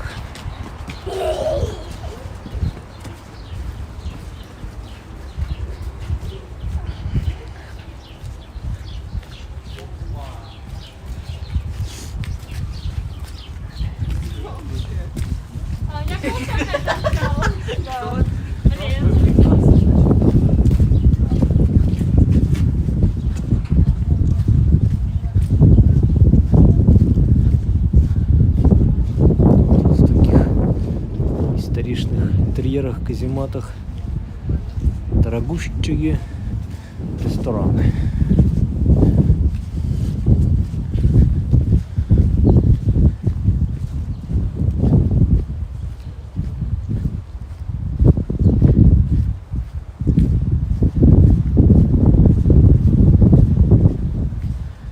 На горизонте там у нас уже появляется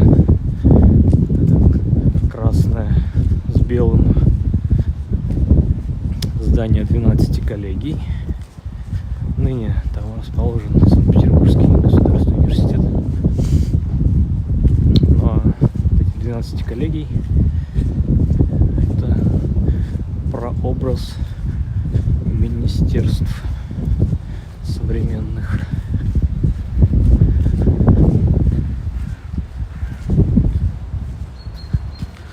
слева, кстати, вот чуть ли не эти дома, если я не ошибаюсь, а я не должен ошибаться, это то место, где академик Павлов работал и изучал вот эти поведенческие инстинкты у собачек. Так, вот такая анфилада. Хава.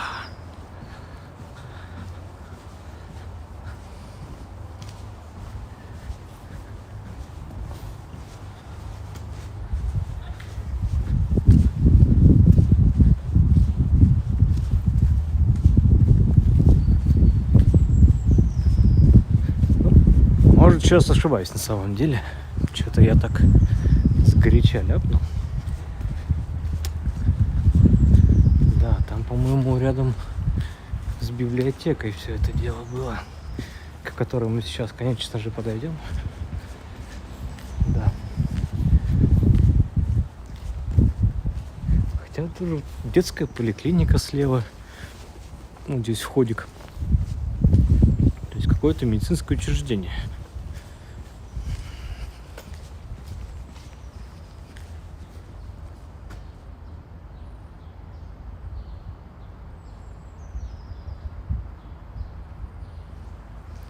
Екатерина, что-то вас не понимаю.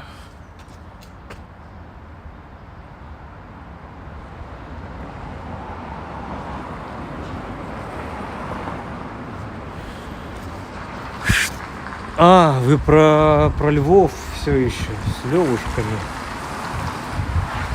Ну, слушайте, наверняка там на Дворцовом мосту и около него всевозможные камеры, которые как минимум снимают дорогу, слежение по полосам и прочему. Так что тут как бы, я как сказал, не нашего ума дело. Компетентные органы разбираются.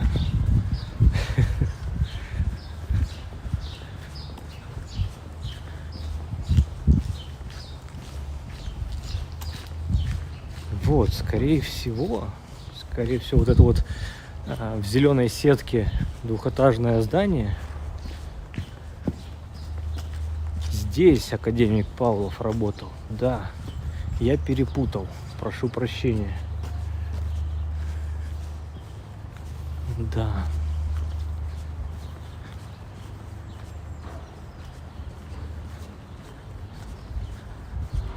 Это было здесь. Страшненько, конечно, но что поделать. Такая вот.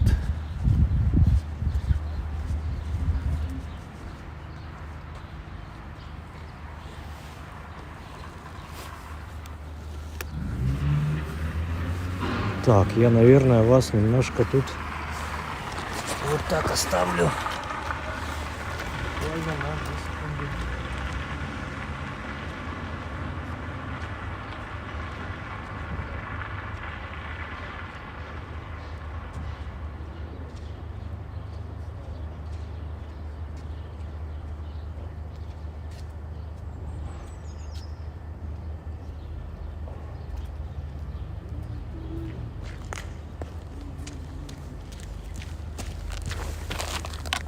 Хоп, и я вернулся.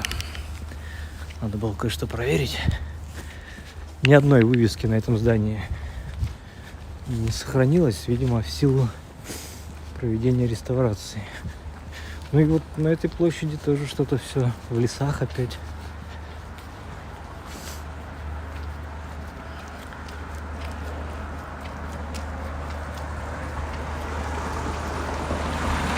Алена рада, что мы снова в эфире. Да, мы снова в эфире и уже на Васильевском острове. Идем к станции метро Василеостровская. Дворами и закоулками. В это здание... Так, это здание пострадало от артобстрела во время блокады Ленинграда. Да, конечно. А еще пострадал от времени. Библиотека Российской Академии Наук.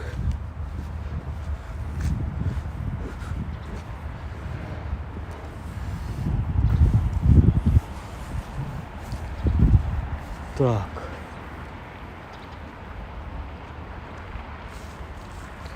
Надо грамотно принять решение, как пройти. Ну, сейчас пойдем к Малому проспекту. ВО.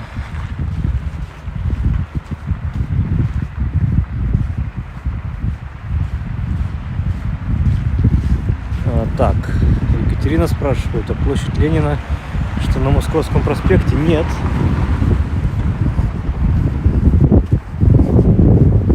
Площадь Ленина — это Финляндский вокзал.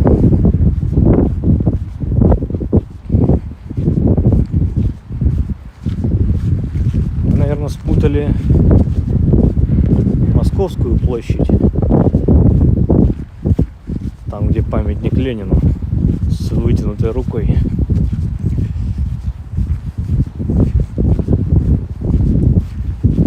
А площадь Ленина — это...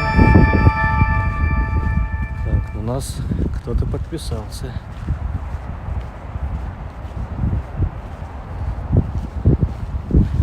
Прикольно.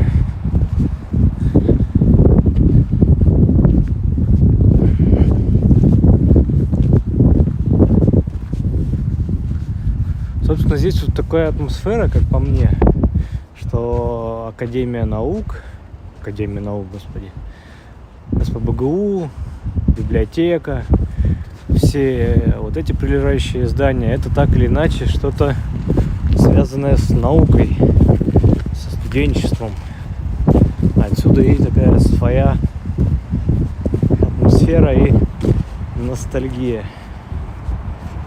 Да.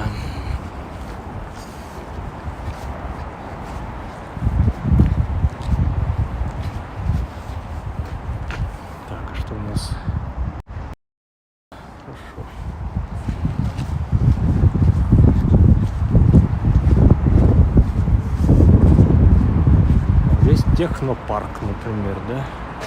Университет ИТМО. Или ИТМО.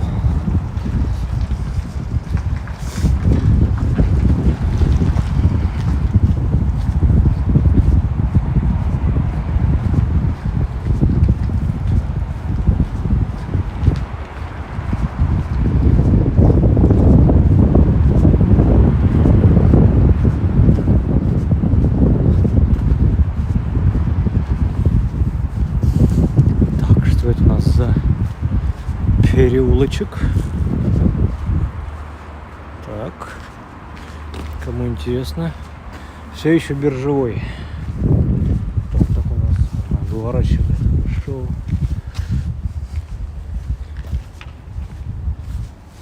Здесь у нас гостиница. И в этой гостинице есть бассейн и 7 или сколько-то видов бани. Короче, банный комплекс. И где-то бассейн выходит прямо над этой энфиладой. Вроде как.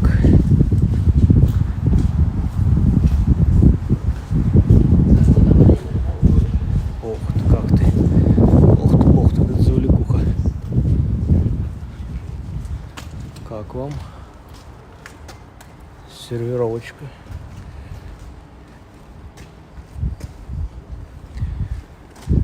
Все реклама.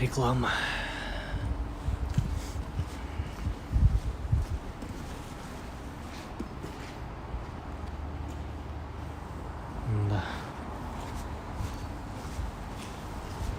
Приколдесно.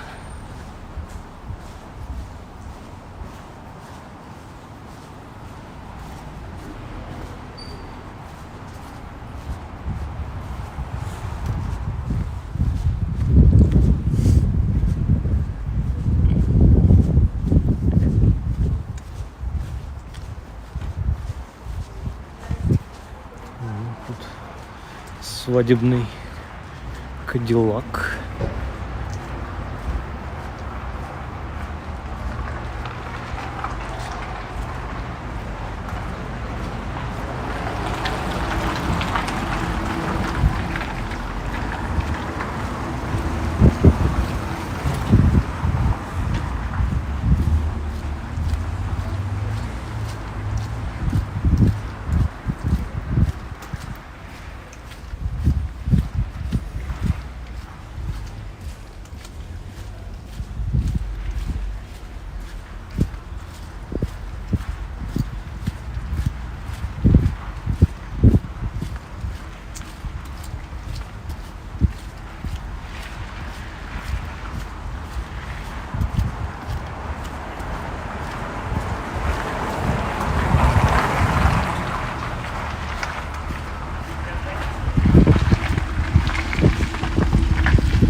Самая широкая биржа напротив здания, самая широкая зебра напротив здания биржи. Ну, да, мы по ней сегодня 2 раза прошлись туда и обратно.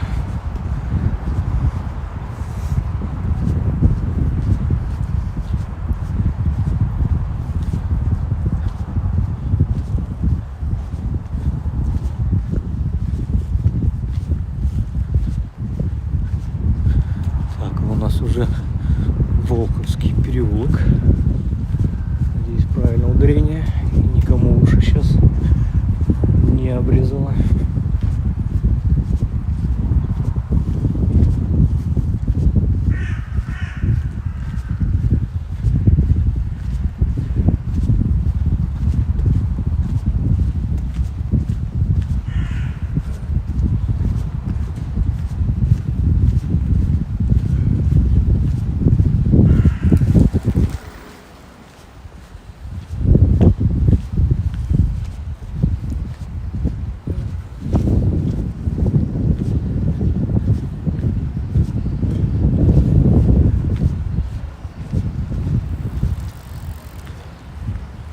Приятно же, когда дома имеют опрятный чистый вид. Это я вам сейчас вот показываю. Не то чтобы как образец, но да, тут видно, что пылька какая-то там пооседала, но тем не менее без сильных разводов и цвет равномерный там от высоты. Но вот мы сейчас выйдем ближе к проезжей части, где трафик побольше, и оценим там состояние.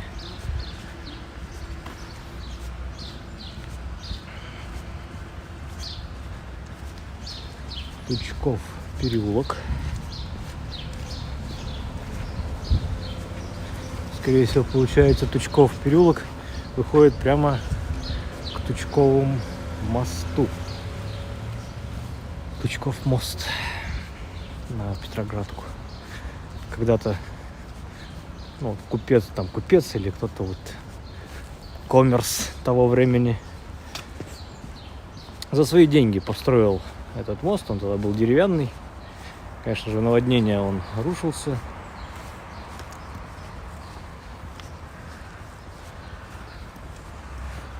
По-моему, один из немногих мостов, который даже в советское время не менял название.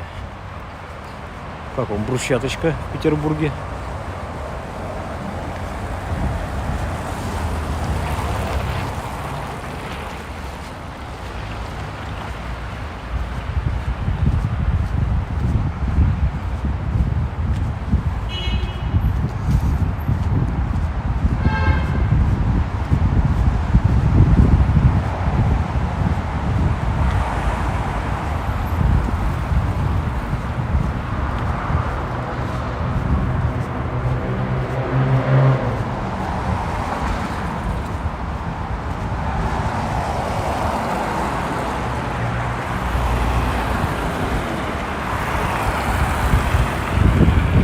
Мы на первой линии. Так, нам надо перейти, и мы перейдем там, в следующем светофоре.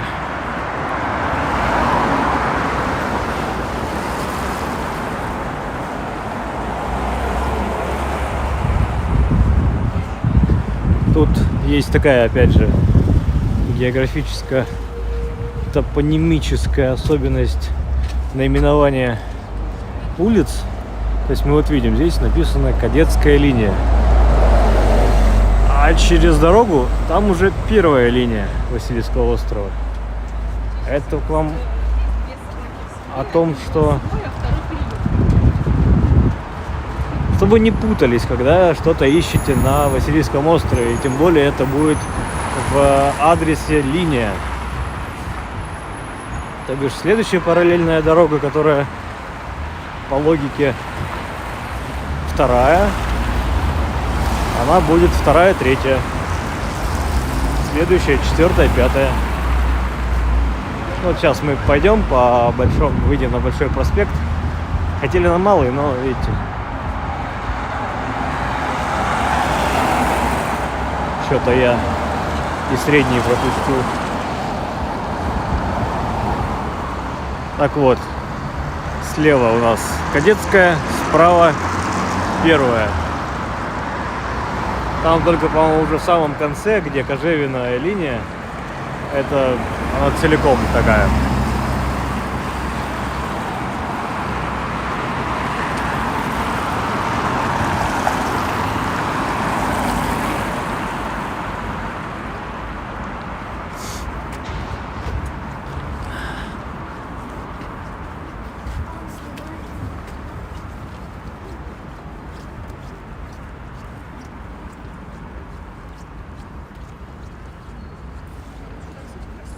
Ждем красный, зеленый.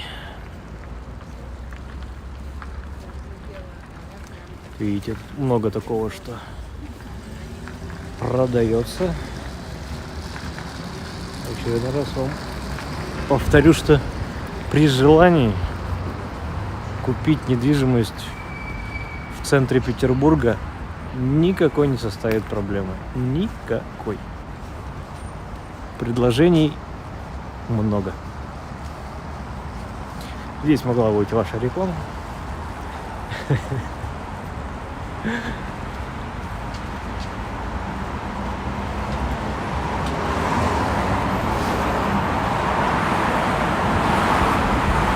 Так, почему-то у меня индикатор, что у нас 20 человек, а на самом деле вроде как больше должно быть.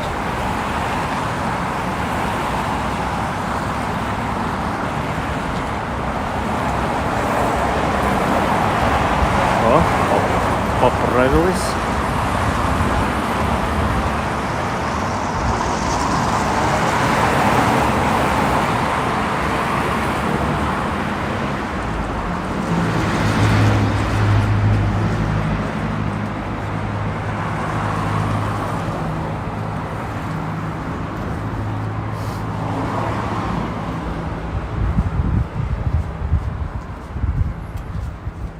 Так, время уже 16:35. Тут на часиках сверху.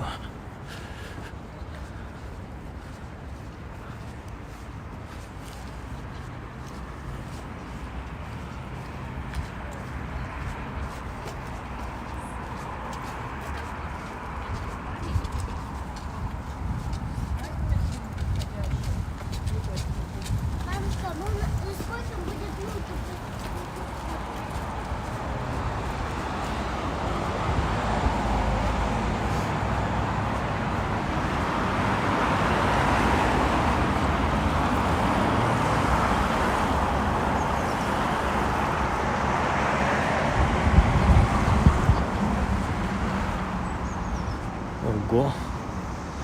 Здание построено в 1780-х годах. Ого! Ну, первый этаж Дикси. Да. Мы на Большом проспекте Васильевского острова. Здесь опять нас какие-то святые встречают. Почему? Да потому что здесь лютеранская церковь Святой Екатерины. Сегодня органный концерт. 16:00.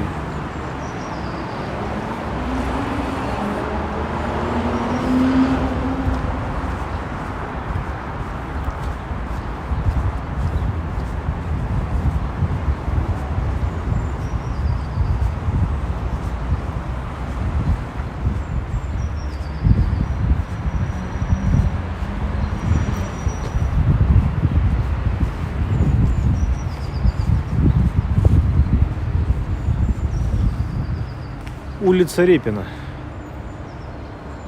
Вот если я не ошибаюсь, это самая узкая, да, если у нас разговор о самых, самая узкая улица в Петербурге. Она еще и брусчаточка. Улица Репина.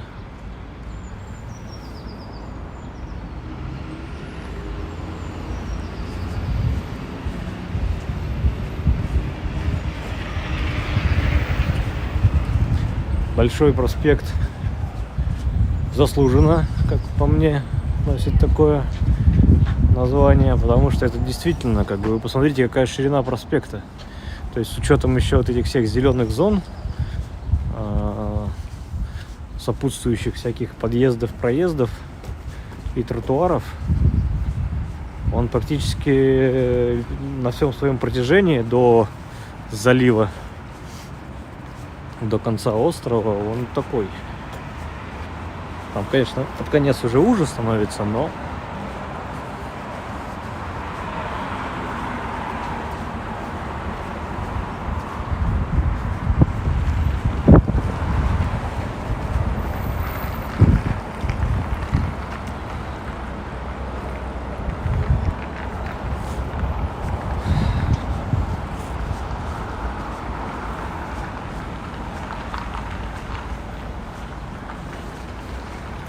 как раз у нас здесь получается вторая линия, а здесь третья линия Васильевского острова.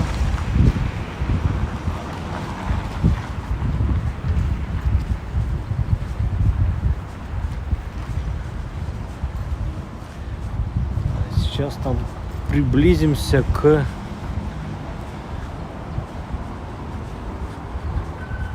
Андреевскому рынку. У нас там сейчас через дорогу за деревьями. Это, кстати, будет одно из будущих видео из цикла «Петербург гастрономический» о современных фудкортах.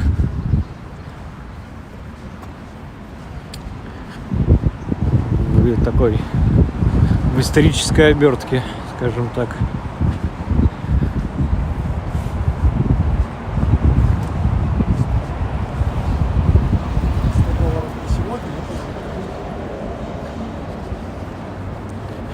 Так вот, по сюжету фильма «Брат» Данила Бодров стреляет там в кого-то из бандитов как раз на Андреевском рынке. Точнее, что я вам такое говорю, там Василеостровский рынок, а дальше Андреевские ряды. На Василеостровском рынке. И далее делает ноги, убегая по одной из линий. Как раз вот здесь у нас уже 4-я линия. Через дорогу дома с адресами 5-я линия Васильевского острова.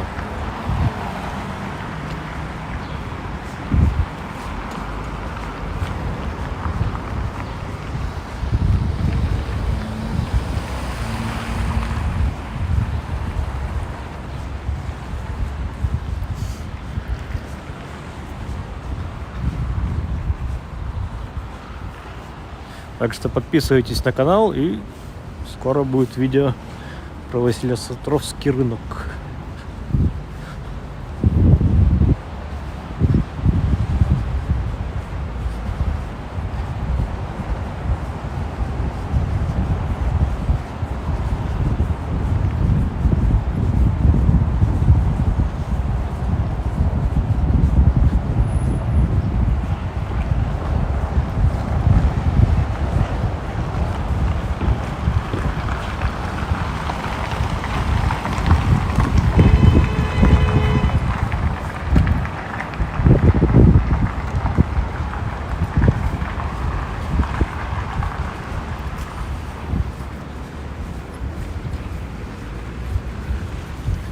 Ой, знаю, куда мы сейчас дойдем.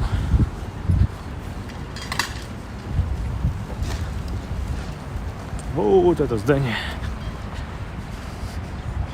Нам надо дойти до него.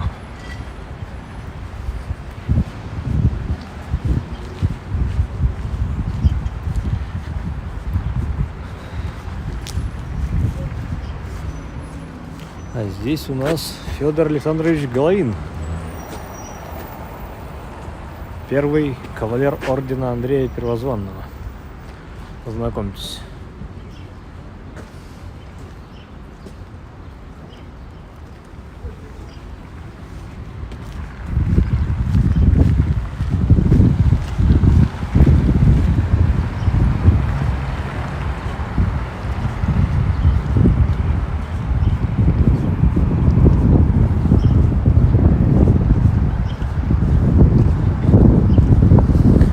На 6-я, 7-я линии Васильевского острова между Большим и Средним проспектами. Здесь вот сложно было. Это улица пешеходная.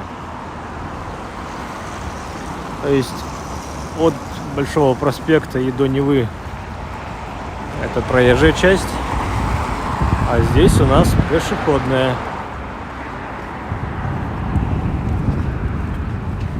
Посерединке бульвар из лиственниц, ну и по краям тоже, налево-направо. Ну, мы, конечно, по ней пройдем, но сначала дойдем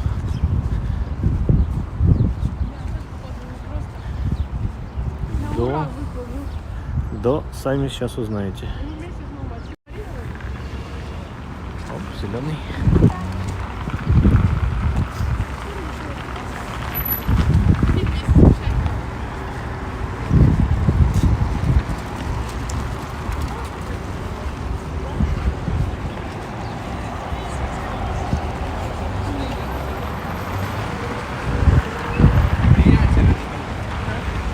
То место, к которому мы идем, полно тайн и легенд.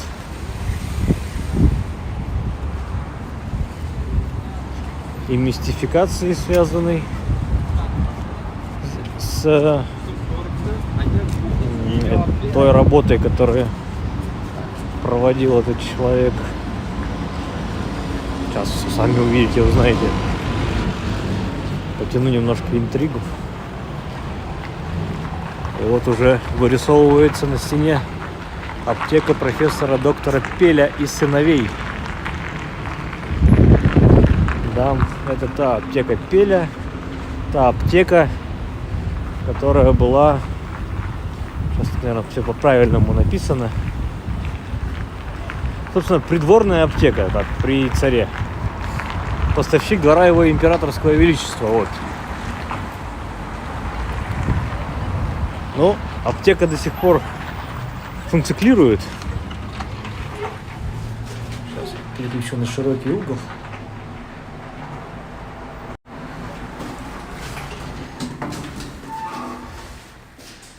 И за небольшую плату можно здесь попасть в музей.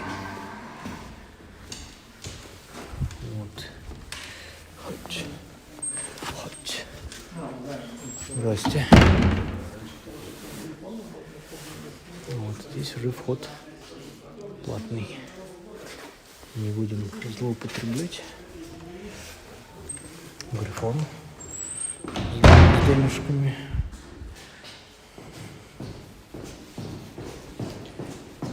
Выше этажами еще семейная больничка, поликлиника располагается, поэтому там ходить не любим сильно. Вот, а мистификация как раз... Нет, до залива мы не решали доходить.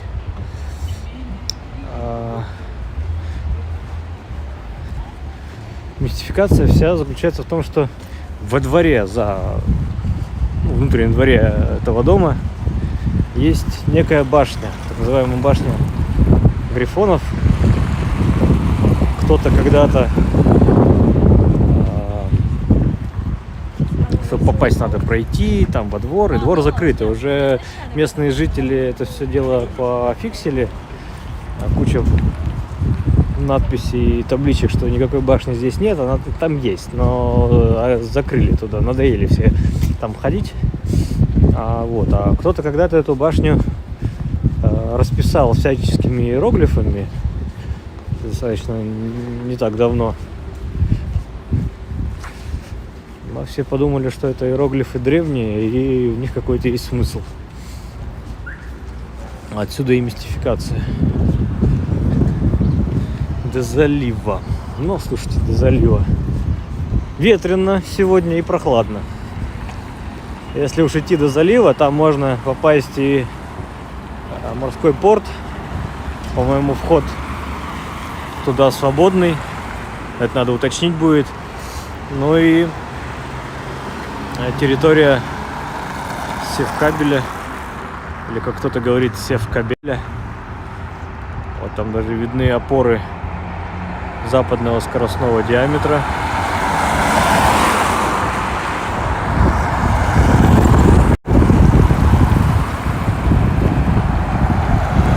Собственно, вот у нас уже на потом оставлено две задачи. Это домик Петра, это район площади Ленина, Авроры, Горьковской, Летнего сада и вот Чернышевской.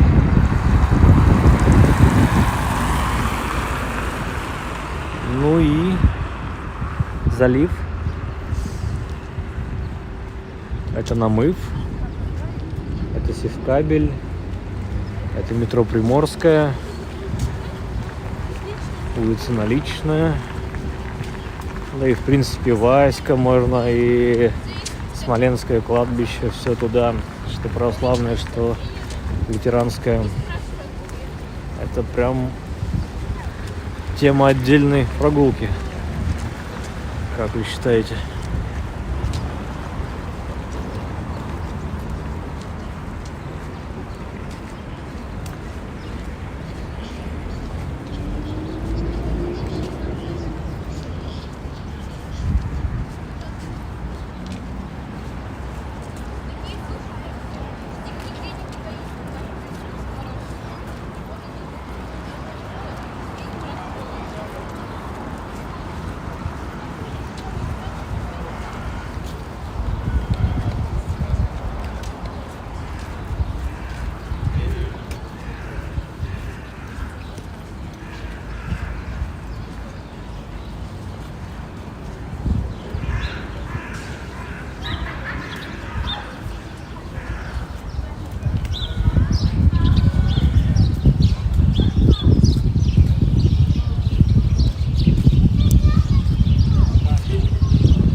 Интересное.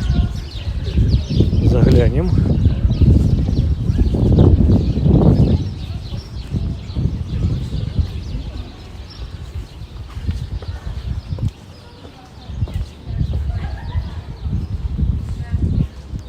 Здесь вот так просто пахло шашлычком.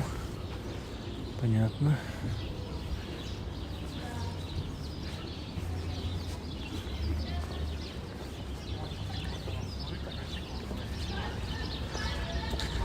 Так, кто заблудился, потерялся и не осознает, где мы находимся, мы на Васильевском острове, 6-7 линии, пешеходная часть.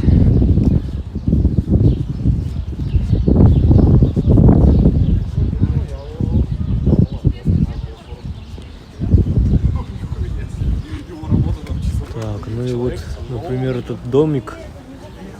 Здесь на табличке написано, что дом Троекурова построен в 1720-30-х годах. Образцовый проект, охраняется государством. Но вот это вот уже дому 300 лет, пожалуйста.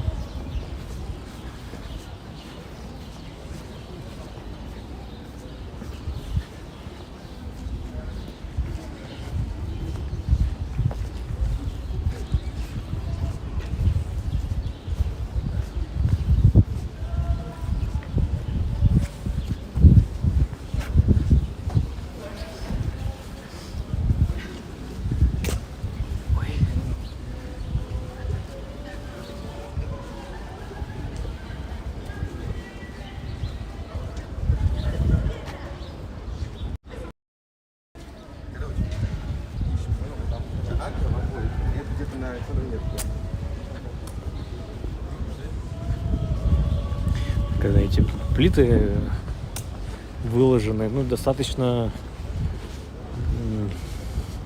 не гладко. Так, идешь, запинаешься.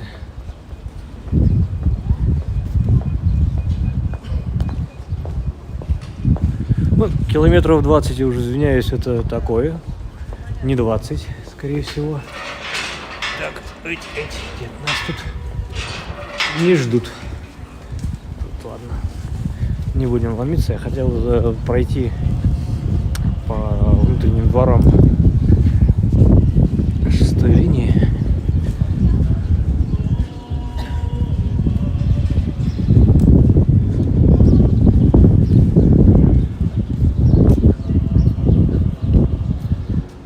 Рядом с Севкабелем открыто новое пространство, кажется, Брусеницын. Квартал называется. Да, есть такой. Есть такой. И его надо обозреть.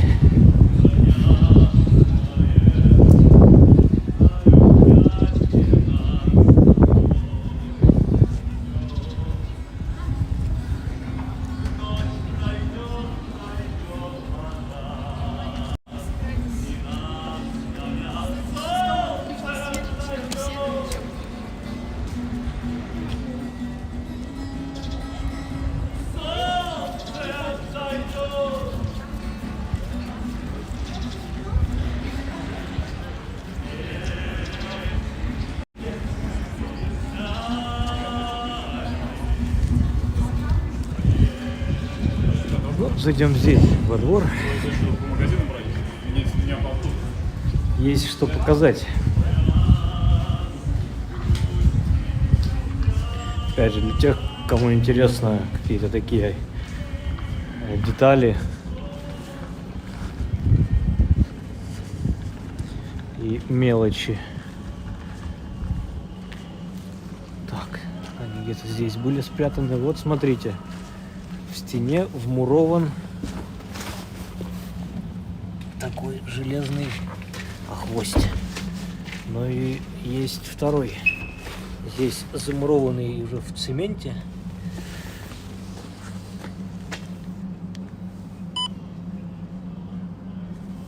Так. Оп. Это не что иное, как старые старинные петли. То есть здесь в стене, здесь вмурованная часть. Здесь были ворота, здесь были конюшни. Что с этой стороны, что здесь. То есть когда, конечно, уже конец там 18-го, уже 18-го, конец 19-го, уже 20 век, уже от тягловой силы уходили. Но слушайте, наверное, даже это и в 20 веке еще лошади неплохо использовались в начале века. О, какой старенький поршик. Интересненько. Интересненько.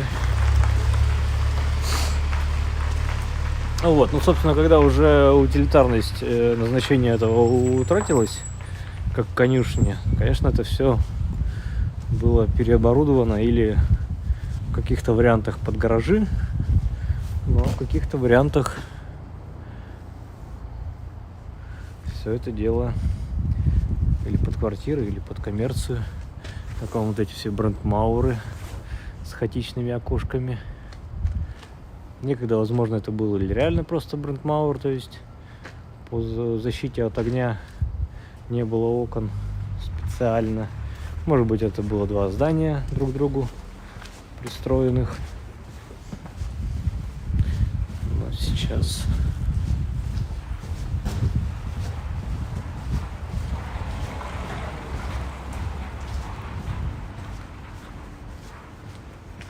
так, возвращаемся на 6-7 линии.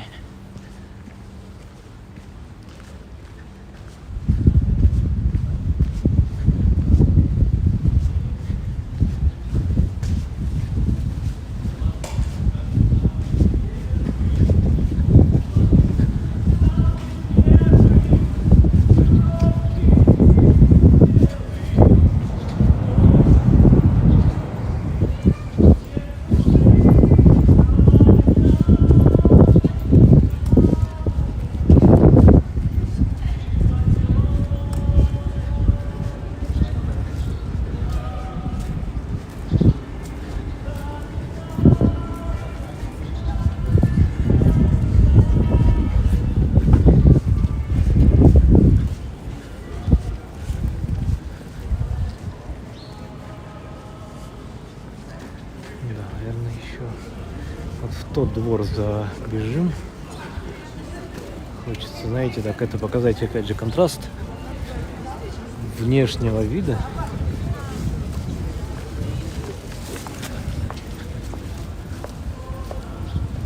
Ну вот розовое вот это здание, это, конечно, типичный представитель северного модерна. Постройки начала 20 века.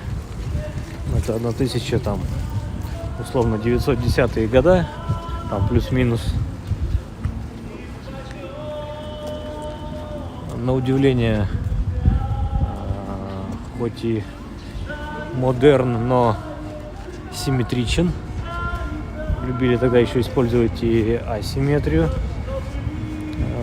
в фасадах. Ну и сейчас посмотрим, как это внутри. Дворик.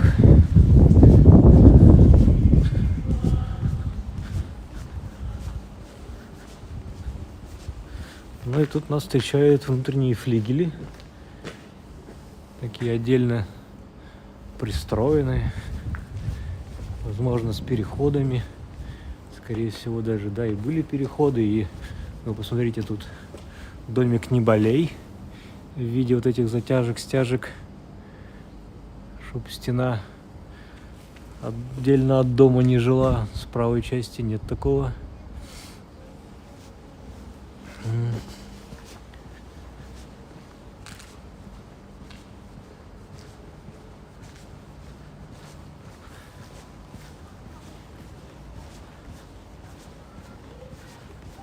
Так, а здесь у нас...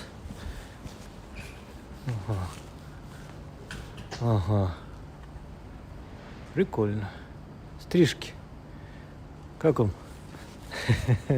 Оформление парикмахерской. Будь честным, как батя. Это забавно.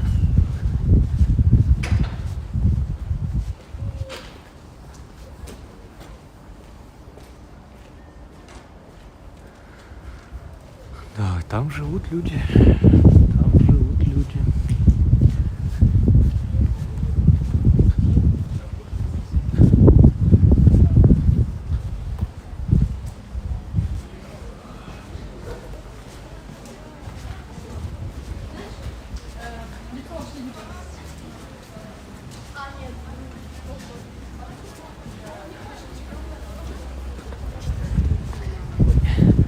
Фонтан. Действующий на летом.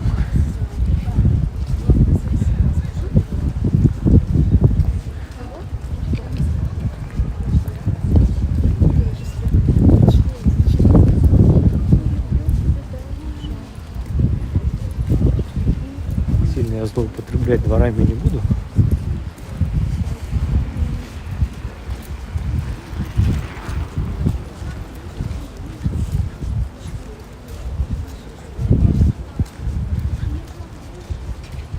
Аниме Паназия. Через, хотел сказать, дорогу с той стороны бульвара. Что-то нынче все больше и больше и моднее.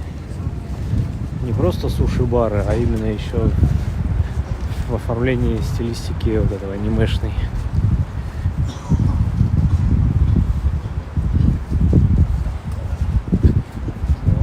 Микроволновочку цепанул.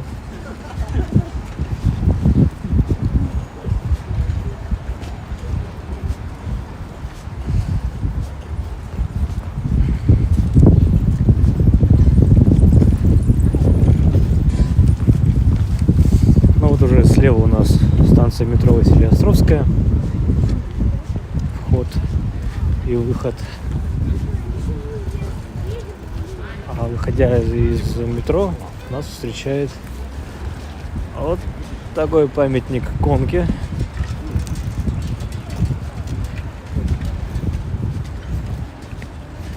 Памятник живой. В нем кофейня. И, наверное, мы сейчас попросим кофеечку. Давайте даже это, я зайду внутрь. Именно внутрь. Можно на улице. Ой, это лошадиная попа. Оп. Можно на улице через окошко заказать. Можно наверху посидеть, попить кофе, но это, наверное, в хорошую погоду. Ать. Закрыто. Посильнее. А мы сломать боимся. Здравствуйте, можно, пожалуйста? Ой, капучино. 2. Можно побольше сведений. А? Побольше сведений не желаете? Не. У меня тут прогулка. Надо будет потом подворотни бегать искать.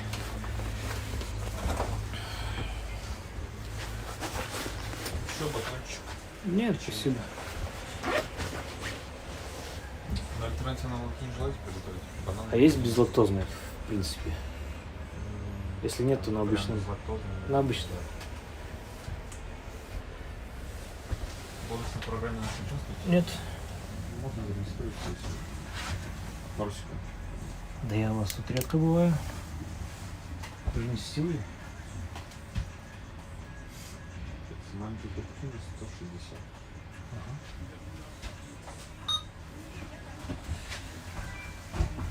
Через 2 минуты будет готов. Окей.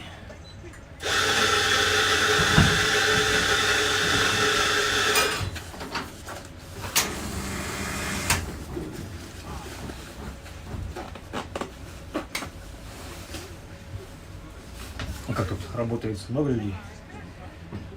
Сейчас уже побольше, чем зимой. Сейчас еще сезон начнется, типа туристический. Летом не будет побольше. Саша, минут 5, наверное, есть, да, у тебя? Конечно, Ты когда уезжаешь, скажи? 20. Ну, хорошо, мы с тобой туда вовремя встретились. Не, ну я поняла, что я буду выходить. Я думал, если ты не сможешь, то уже в следующие выходные, там косметика и да, там мама завезла, это клиент. Вот, там я какой-то билет. Да, оно такое. Надо аккуратнее. Да. Оно может разбиться.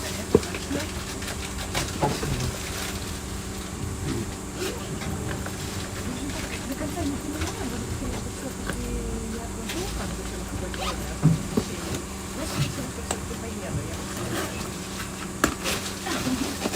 Я обратно, когда художник.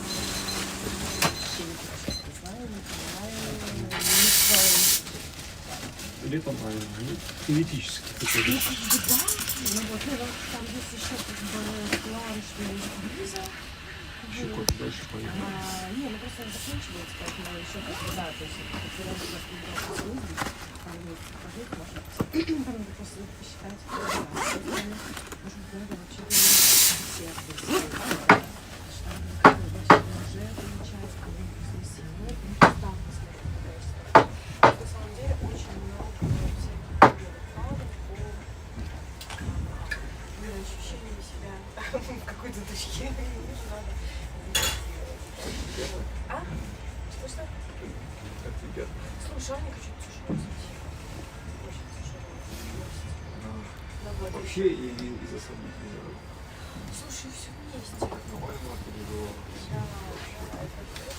Ну вот, то есть она просто устала, как бы, да, и я просто скажу, что Так, там без сахара, да? ну вот, да.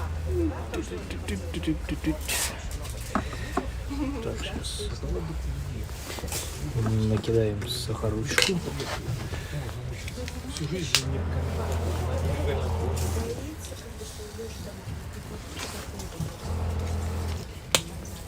Я именно про другую идею предложила. Эх, халявка, я халявка. Какая разница, где мышцы? Да, то есть езжайте в зал, но, по крайней мере, полгода, и они получают паспорт, понимаешь, который... Так, вам тут лайфхаки заодно расскажут. Все, спасибо. Ну и вам.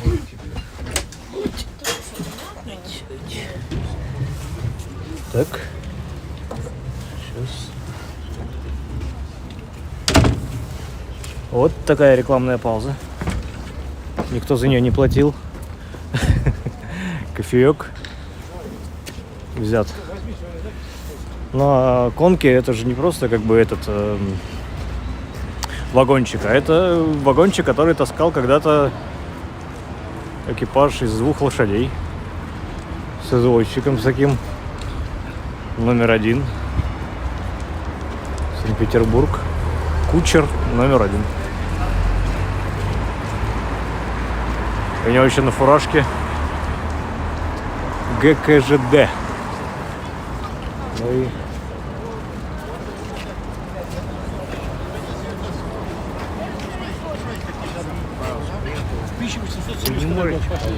нет.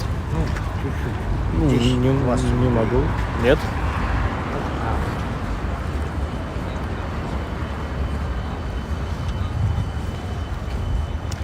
Так вот, помогать просят.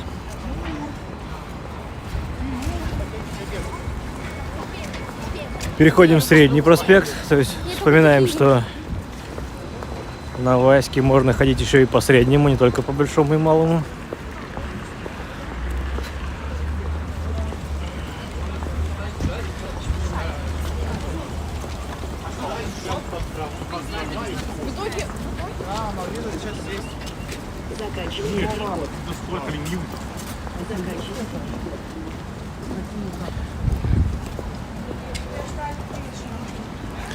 Я хоть руки погрею, а у меня что-то это уже озябли. Вот, и здесь уже от Среднего проспекта до Малого 6-7 линия снова становится проезжей. И насколько помню, как раз по сюжету из фильма «Брат», Данила Бодров от Василеостровского рынка убегал как раз здесь, по 6-7 линии, и съемки велись в одном из дворов, где он отстреливался. Точнее, переодевался, а потом отстреливался.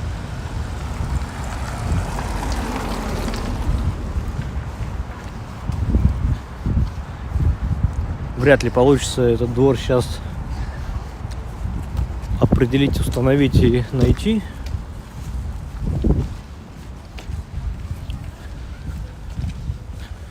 Но там по сюжету это как-то все быстро, динамично было, как будто бы рядом с рынком, но на самом деле нет.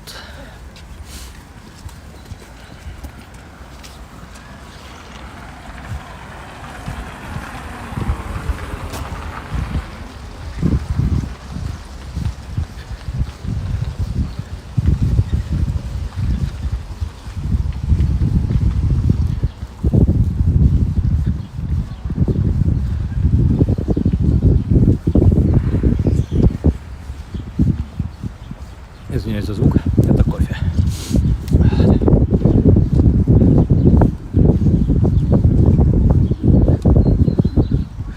Вот о зданиях, о цвете, о том, что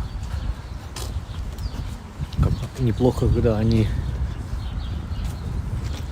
чистые. Но вот здесь у нас как раз получается, что 3-й этаж почище, 2-й уже погрязнее. Опять же, не так явно. Здесь это видно. Тут люди такими решетками закрываются. Прям было под кого. Вот у меня всегда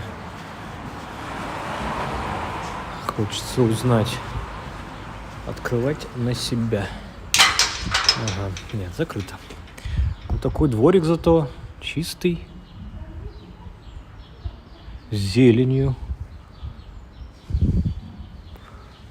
но желто-депрессивный. Петербург Достоевского вспоминаем.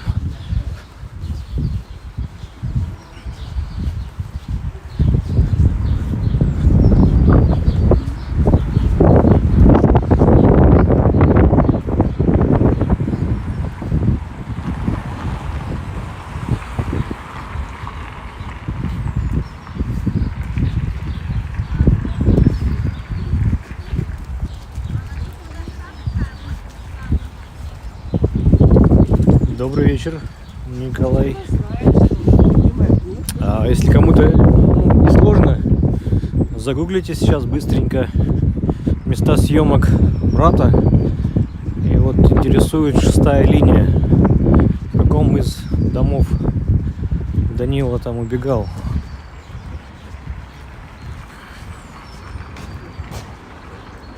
Так, этот не похож. Этот не похож.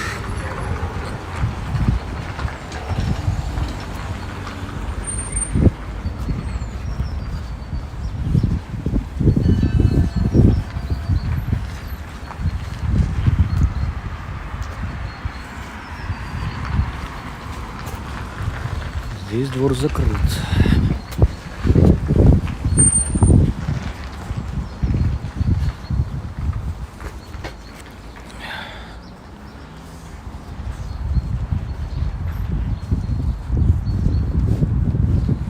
Здесь двор тоже закрыт.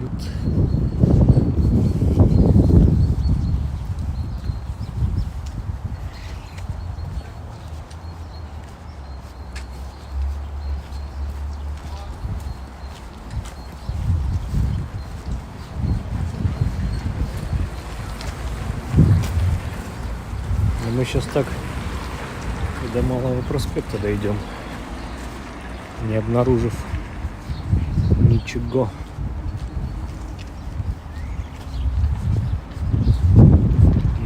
Какая великолепная коммерция. Как вам такое? Поставили вот эти вот морские контейнеры и наделали такого.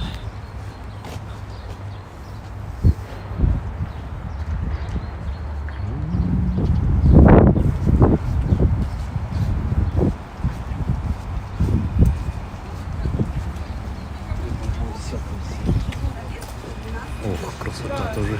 Сейчас сделаю пару шагов назад и...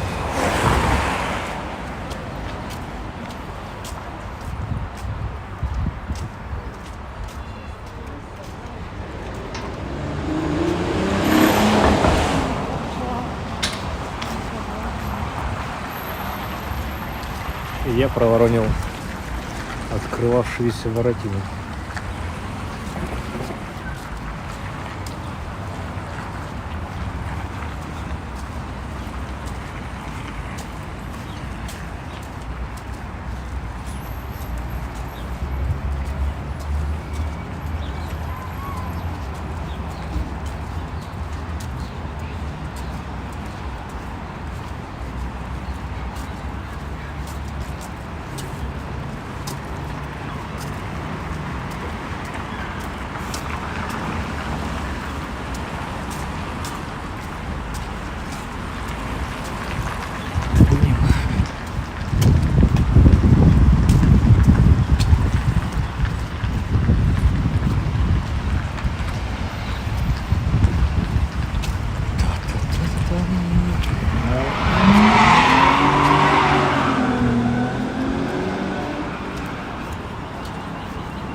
Мы на Малом проспекте Васильевской стороны.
такое вот кирпичное здание без штукатурки, как правило, свидетельствует о том, что это уже промышленное, не жилое здание.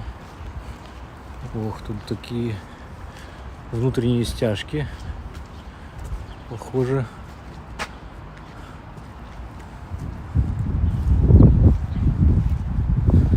Так, ну там у нас уже прям впереди промзона. Сильно туда идти бессмысленно.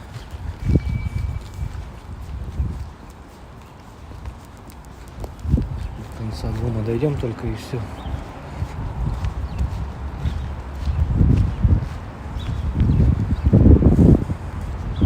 Да, тут ничего интересного. Перейдем дорогу.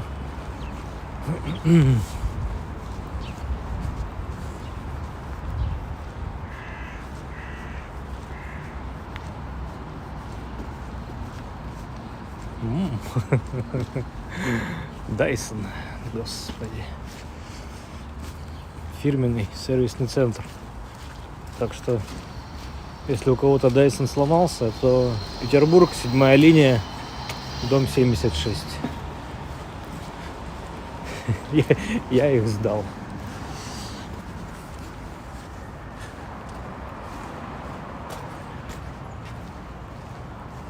Да, сильно вряд ли это жилой дом. Хотя, слушайте, возможно было, что левая часть это было какое-то производство, какая-то мануфактура, а вот эта правая часть это была, ну, как бы скажем так, для рабочих, ну, или доходный дом, или, ну, для рабочих. Класс. Тогда такое практиковали уже. Это было или общежитие. Так, во двор. Стреляю в упор.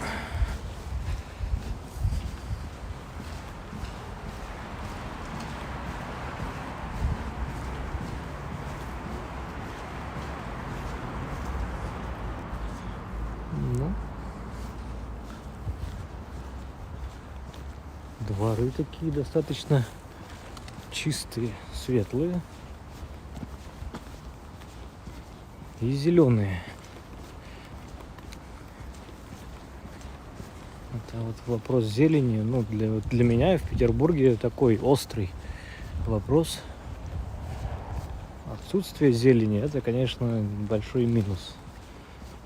И на больших проспектах, вот старой застройки, конечно, зелени нет. Но вот так вот какой-нибудь двор проваливаешься и нет, да найдешь что-то зеленое.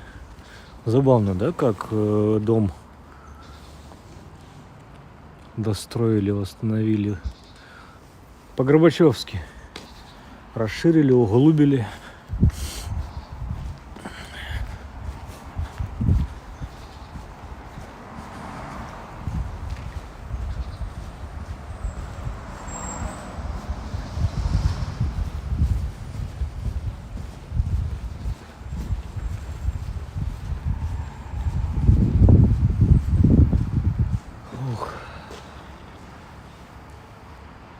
И вот у вас окна не видят солнца априори. Вот черная лестница, да, например. Здесь когда-то через черную лестницу заходили прислуга, там всякие дворники, гувернантки и там еще прочие, заносили еду, дрова, воду и что там было. А сейчас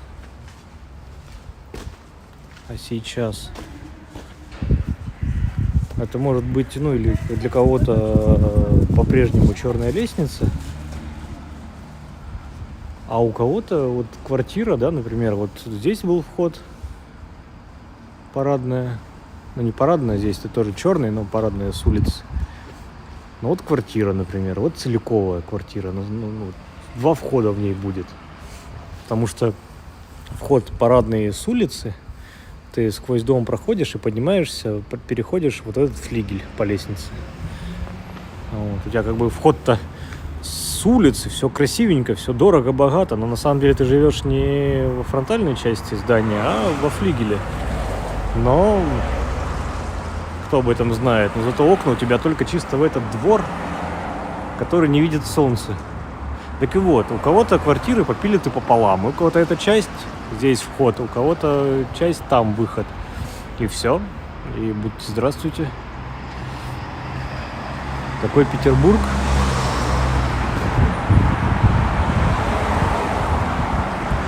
Я тут смотрю, уже многие заскучали и отключаются. Но ничего.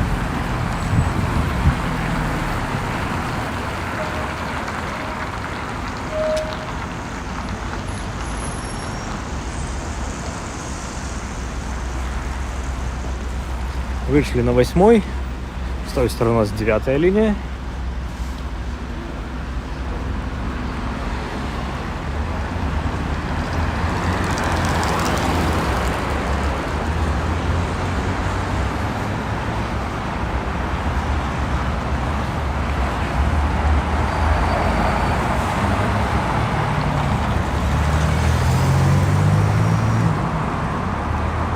Как вам вот это вот сочетание?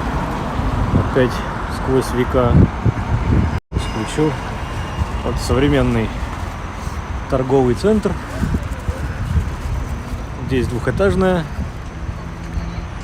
А дальше начало 20 века. Великолепно.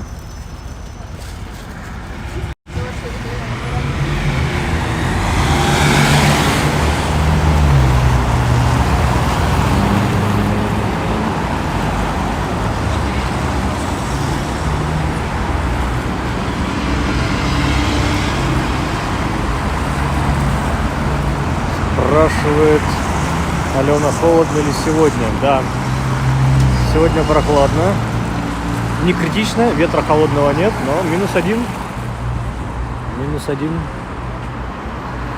Мы двигаемся сейчас от Малого проспекта к Среднему по 8-й линии, где-то к метро.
Как вам цветастость здания? И особенно вот эта вот плиточка наверху. Это не краска, это плитка глазурированная, синяя.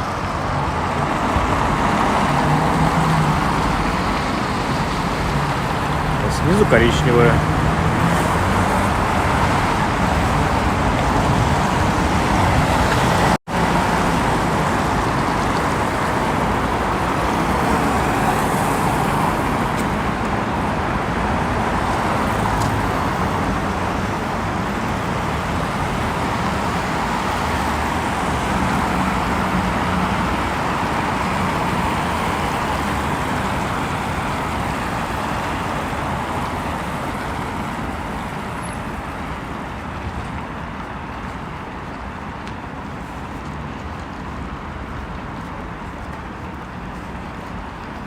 Уже над городом такие спускаются сумерки. Солнца-то и так особо не было, но становится мрачноватей.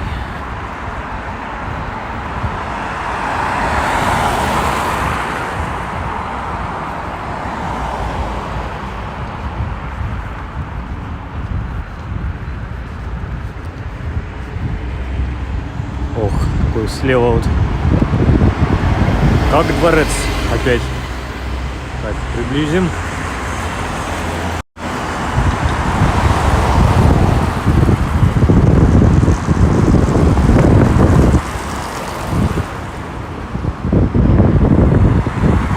Интересно, что там было.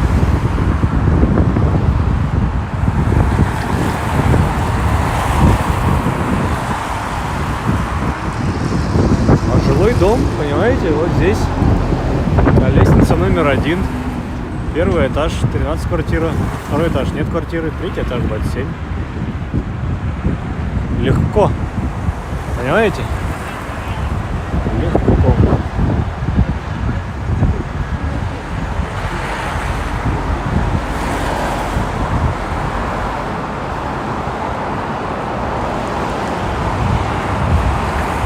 Ранхикс. Понимаете? На самом деле здесь Ранхикс. И там 2 квартиры в левой части здания. Очень любопытно.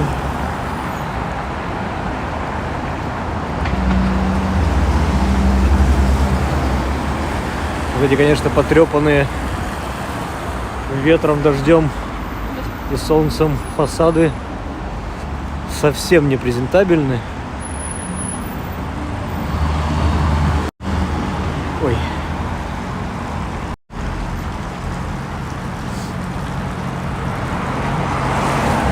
И опять вот в уголочке там на стекле номер агентства. Продают квартиру.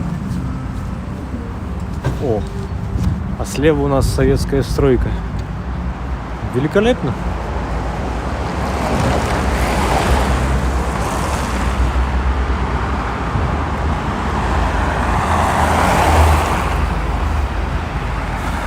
Ничего необычного.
В целом, думаю, на этом светофоре, а это у нас Средний проспект пересекает 8 и 9 линии Васильевского острова, закончим прогулку. Уже ноги оттоптаны, руки замерзли. О, какой трамвай.